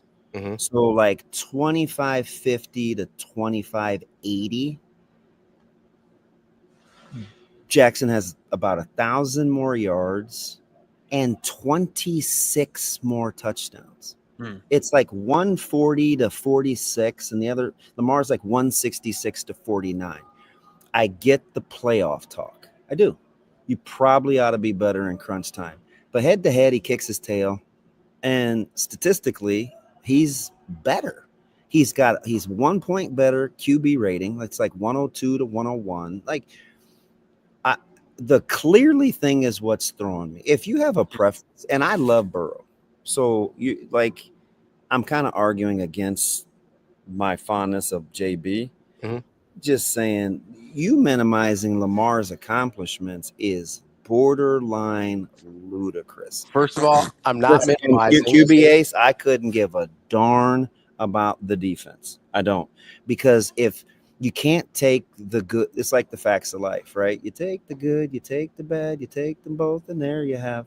You don't get 43 touchdowns and 9 picks and 5,000 yards from Cincinnati last year if they aren't so horrendous defensively. Yeah, if they're ahead ever. Yeah, so knock it off. So let's not do that, QBAs, right? It's in my first rodeo. I know. The reason I said clearly is because of the playoff stuff. I can't get past it, and it's the same reason I have an issue with Herbert, because that dude doesn't win. Like it's the same reason I have an issue with Herbert, despite the numbers. Here's the thing I will say though: an argument that you could have thrown at me that I actually would have stopped me dead in my tracks. I'll give you. Listen, I still got an ace, so careful. Okay, well this might be it, because here's the one that here's an argument that will stop me dead in my tracks, and it's because of the reverence I have for this person. If you tell me, hey, Lamar Jackson gets to spend his entire career with Andy Reid, then I'm having an entirely different conversation, because I've seen what Andy Reid has done with every single quarterback that has come through his atmosphere, including a guy who we didn't think through it quite well enough, that was a run-first quarterback, and Michael Vick, who had the best year of his life under Andy Reid, and we've seen him do it with all sorts of different body types, all sorts of different skill sets, everybody from Alex Smith to Michael Vick to Donovan McNabb to Patrick Mahomes. If you tell me that, I'm going to stop dead in my tracks and be like, I don't have a good argument against that, because Andy Reid is that good, and I do think he would have helped Lamar Jackson. That if you tell me Lamar Jackson would have won just as much as Patrick Mahomes if they're switched, I don't have an argument against that. Kevin Cobb, notable for a quarterback. The clearly thing is throwing me, because I think And again, you're preaching to somebody that if I had to start a team tomorrow, I would take Burrow ahead of Lamar Jackson. So let's I want to make that clear. But I'm just saying you're grossly undervaluing how good Lamar Jackson has been. He has been incredible. And I think the whole Clearly thing for a two-time MVP who has stats better than Burrow, it seems weird. But I'll couch that by saying I think the better discussion is between the alien and Lamar Jackson, because Burrow is much more plug and play. Yeah, I mean, Burrow's a fiend. Like, I think that's one of the things I like about Burrow is I feel like you could put him in any of the systems and he's successful. Yeah. Like, I think that's the thing that I think I personally, because I never looked at Burrow and be like, he needs this guy or he needs X. Whereas I do think I think he's one of those guys you could put anywhere and he'd be good. And DB, is that why we have such an issue giving credit to Jalen Hurts? Because he's the Super Bowl MVP. He's had 2 phenomenal seasons that led the team to at least the last game of the season, but he doesn't get anywhere near that top tier ranking when we were talking about these other 4 quarterbacks. Yeah, so that's weird. That's a really good question, and I'll bring it closer to home. Right? Why do I like T. Fraze more than Crouch? T. Fraze played with considerably better players than Crouch, right? Even though Crouch has now played with a Hall of Famer in the backfield, in Darren Dietrich. But there's other qualities that I think we're missing when it comes to when I'm choosing a quarterback. It's nut cutting time. It's leadership. It's what happens if this particular person is playing with other good players. Would I still get to see their same skill sets? Because that's the part of the discussion we don't look at, right? Like Anthony Rizak was still great playing with a lot of other good players, but I could look at A-Train and think, the guy's still really, really good, right? I don't care who he's playing with. Would I say that about Jalen Hurts? Well, yeah. Why? Because where hasn't Jalen Hurts won? Yeah. One at Bama, one at Oklahoma, one in Philly. I'm just not going to hold it against. You think Jared, we're going to see about golf, right? We're going to Amon-Ra St. Brown. You get sweet tight ends. You got one of the top 3 or 4 offensive lines in the league. You get Gibbs and Montgomery. I mean, who doesn't want to play with those guys, right? Ask Marino if he would have liked that offensive running back and offensive line talent when he was playing, right? Like, those guys their strengths are going to be accentuated, and we don't hold it against Montana. Let's cut out the madness. You could make the case that Burrow plays with a top 3 or 4 receiving core in the league. Yeah. And we don't hold it against Burrow. We don't hold it against Joe Montana. We don't. So I don't get the Hurts thing because it's really, really selective. And I'm telling you, man, like, I love A.J. Brown, but neither one of us are picking that guy in the top 6, 7, 8, 9, 10 wide receiver draft in the league. So let's not act like this dude's playing with Jerry Rice and John Taylor. You know what I mean? It's just the Jalen Hurts slander is a little too much for me too. I was a big Brent Young guy myself on the Hey, listen, nobody wore 84 like Brent Young. No, there's no doubt about it. So can I ask you this though? Because I do feel like kind of what your show. You could ask me whatever you want. I mean, it's your show too. You're just interloping today. Hey, DB, Dr. Girlfriend did have to bring up last night because, I made the graphics and such saying Damon Benning is joining the show, and she saw it last night, and she just goes, why? Why do we need to tell everyone he's coming on his own show? Oh, shoot.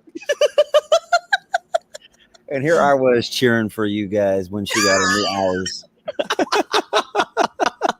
I'm back to anti-AJ household now. I I hope those hours screw up your relationship going forward. Listen, don't hate on Ava the dog. Ava's awesome. Yeah, Ava's a real one. She's the balance. Ava is a real one. Let me ask you this though: you're talking about the difference between like T Phrase and an Eric Crouch, and kind of like some of the things you look. And for. I have a weird affinity for EC, right? Absolutely, yeah. You love. I'm just not gonna hold it against T Phrase that he played with one of the greatest offensive lines of all time. But one of the things that you love about T Phrase is kind of his mentality, his ability to elevate in really crucial situations. That's kind of the thing that bothers me about Jackson. I don't feel like we've seen that from Lamar. Okay, so I don't know. Which one of his receivers would you have taken since 2019 in the top 50 pass catchers in the league? I mean, listen, I'm not saying he's doing No, talk to me. Hey, give me I don't have one. 50. Top 50. Who's the guy who fumbled over the goal line?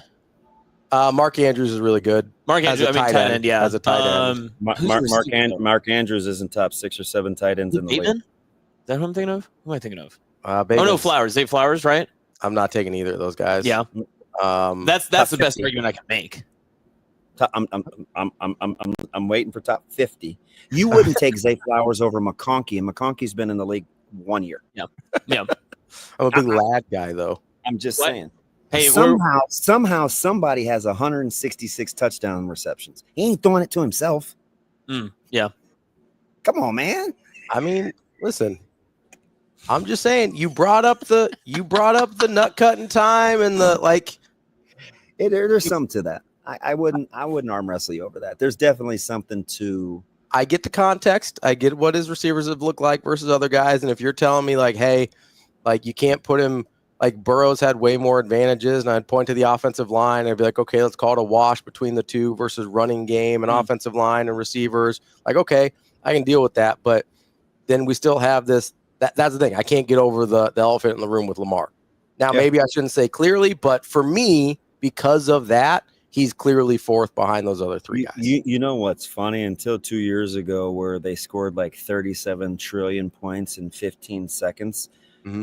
Josh Allen was getting the same hate, but because when they lost to the Chiefs in that circus final minute, where it was like, oh, maybe he is pretty good in the playoffs, and he wasn't racking up the W's either. So I just think we have to be at least consistent, like when we're trying to make the case for or against somebody, right? I'm a big apples to apples guy. DB, can I ask you this? Is it just in obviously we're pitting two different type of perspectives here, but because you're D coordinator yourself, do you just see Lamar as like the ultimate weapon? I mean, that's if you're trying to go in terms of if you're coaching against a guy and you're trying to game plan against him, Lamar is the tougher one to go against comparative to Burrow, and I guess the weapons and options he has. Well, do I have to stop T. Higgins and Jamar Chase at the same time? Yeah, true. It's not 1v11. Yeah, that's fair. So that to my point, right? Like those guys are a handful with that duo. I mean, again, top 3 or 4 pass catching combos in the league. Having said that, Lamar Jackson would keep me up more at night. I'm a lot more limited in what I could do to him, what I think would work, what I would try. I just think I would be way limited. That's why I said, with Dylan. To bring this closer to home, 6-7 first down scrambles over the course of a season, nothing monumental, just 6 or 7 first down scrambles. Difference. Changes the game dramatically how you can defend him. And I'm only talking about one every other game where he's going to break your back for a scramble. So I'm always going to err on the less mobile quarterback when it comes to game planning than I am a guy that is pretty much duo. So I was just looking through the Ravens quarterbacks or the Ravens wide receivers. It is way worse than it's so bad. I gave you 50 because I like you. You could probably say top 100 and I wouldn't have to fight you. Yeah, but if I'd have said 100, you'd have felt I was being too snarky. So I said 50 because at least that's doable. But if I could have said 200, and you'd have been like, "Oh man, you're just messing with me." DB, I want to follow up on what you're talking about with Dylan yesterday, and then just a little bit ago too. thought came across yesterday, and I'm going to be completely transparent with you. I texted this a little bit ago. TK caught me. I was sleeping in another bed yesterday, so I'm sure you saw that. But he was wearing the right gear, though. I was. Hey, listen, I was all branded up. He when was I went repping out the there. brand while it happened. Hey, I'm telling you, as long as they have to say, or anybody that utilizes your skills and say with Hurrdat, this, that, or the other, do your thing. Fair. But so it was brought up yesterday, and then I've been kind of sitting and lingering on it. Taking Dylan and sending him for Big Ten media days, it feels like it's just one of those things you do, right? It's your starting quarterback. We see it for the SEC, top contenders. They're sending Arch and sending other guys. Nebraska should send him. I'm not saying that they're not.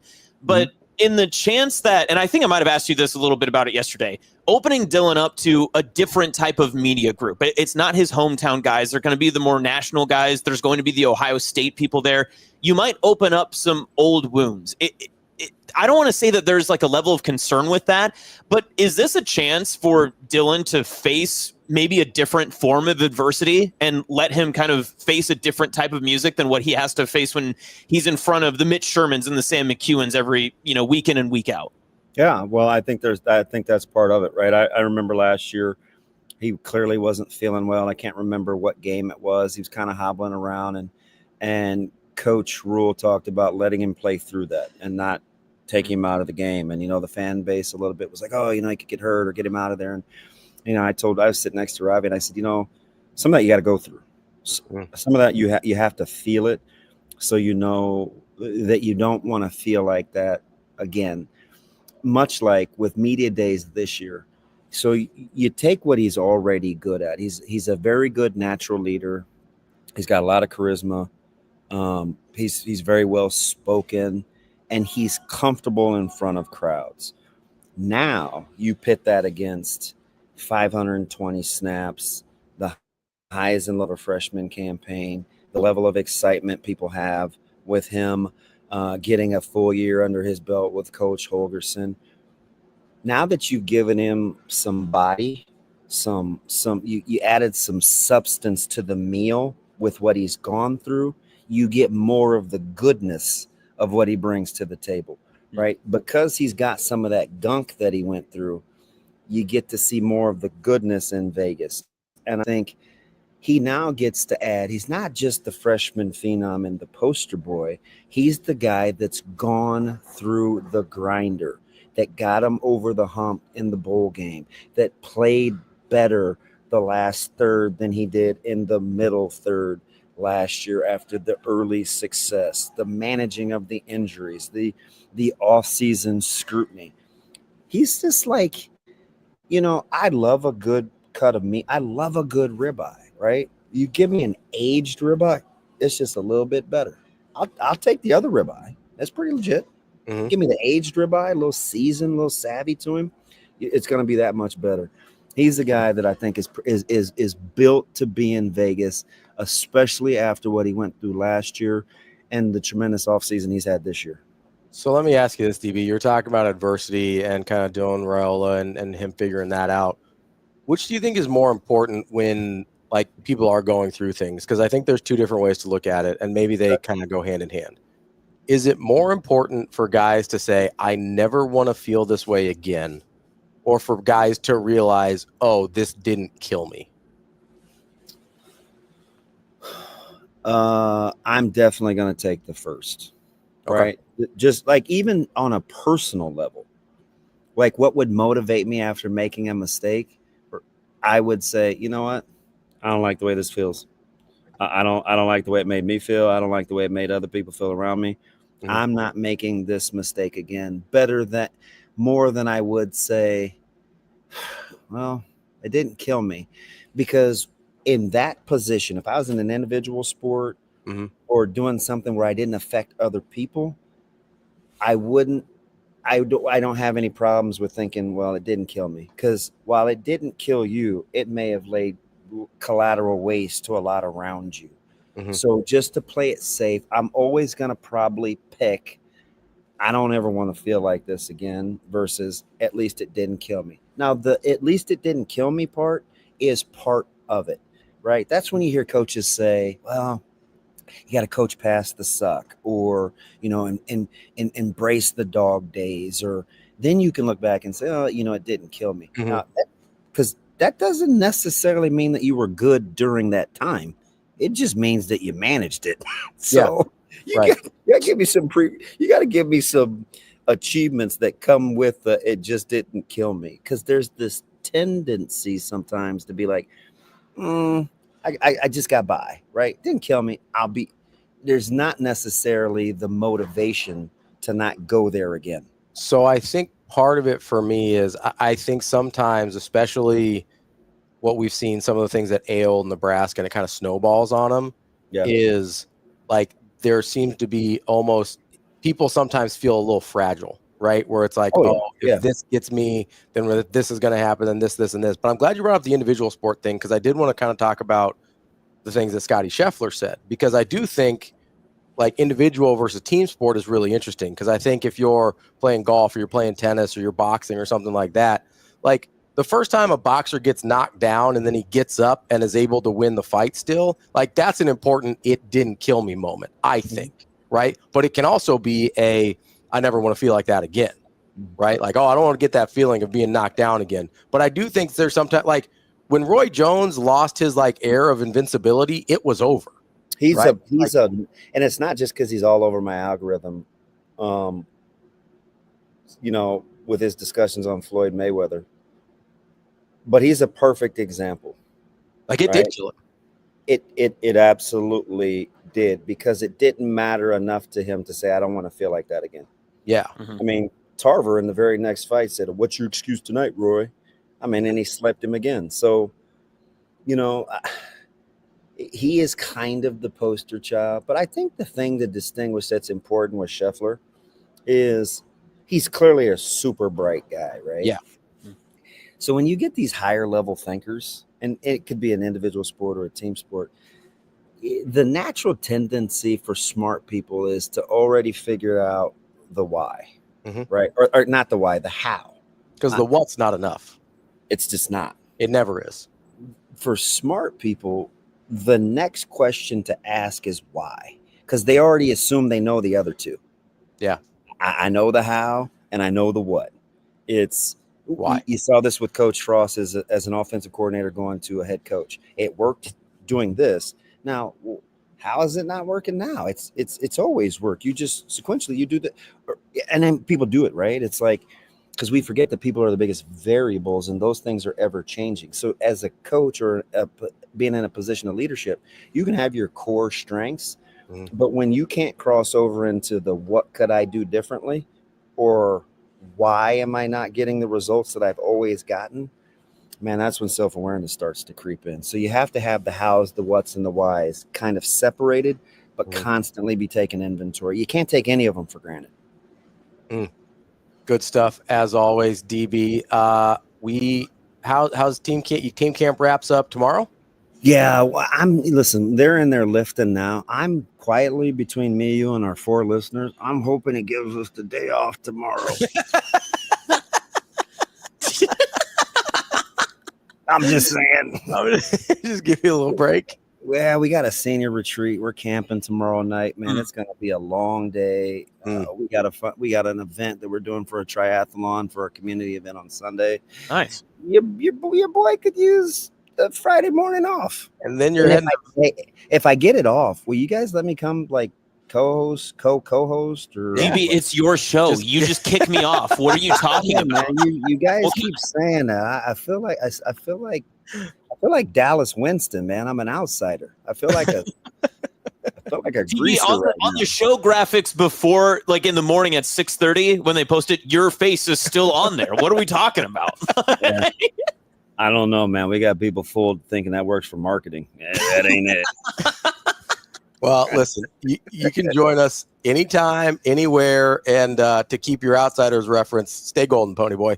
I appreciate that, man. I'm not running any burning buildings anytime soon. All right, yeah, not today. All right, you leave that to the professionals. Oh man. All right, but we'll talk to you later. We'll see you.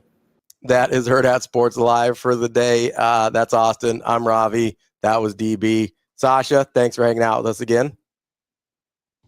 Yep. You even dropped an F-bomb and a couple birds in there. Wow. That was the best. That was a real subdued. Oh, she got too fired up earlier. So I think she's zen now. I also think she's still. I'll be back tomorrow. Whoa! Somebody also said in here, just to end the show the way we started it, don't be churning your own butter. Nope. What a way to go. Okay, bye. What a way to go. We'll see you to churn butter tomorrow.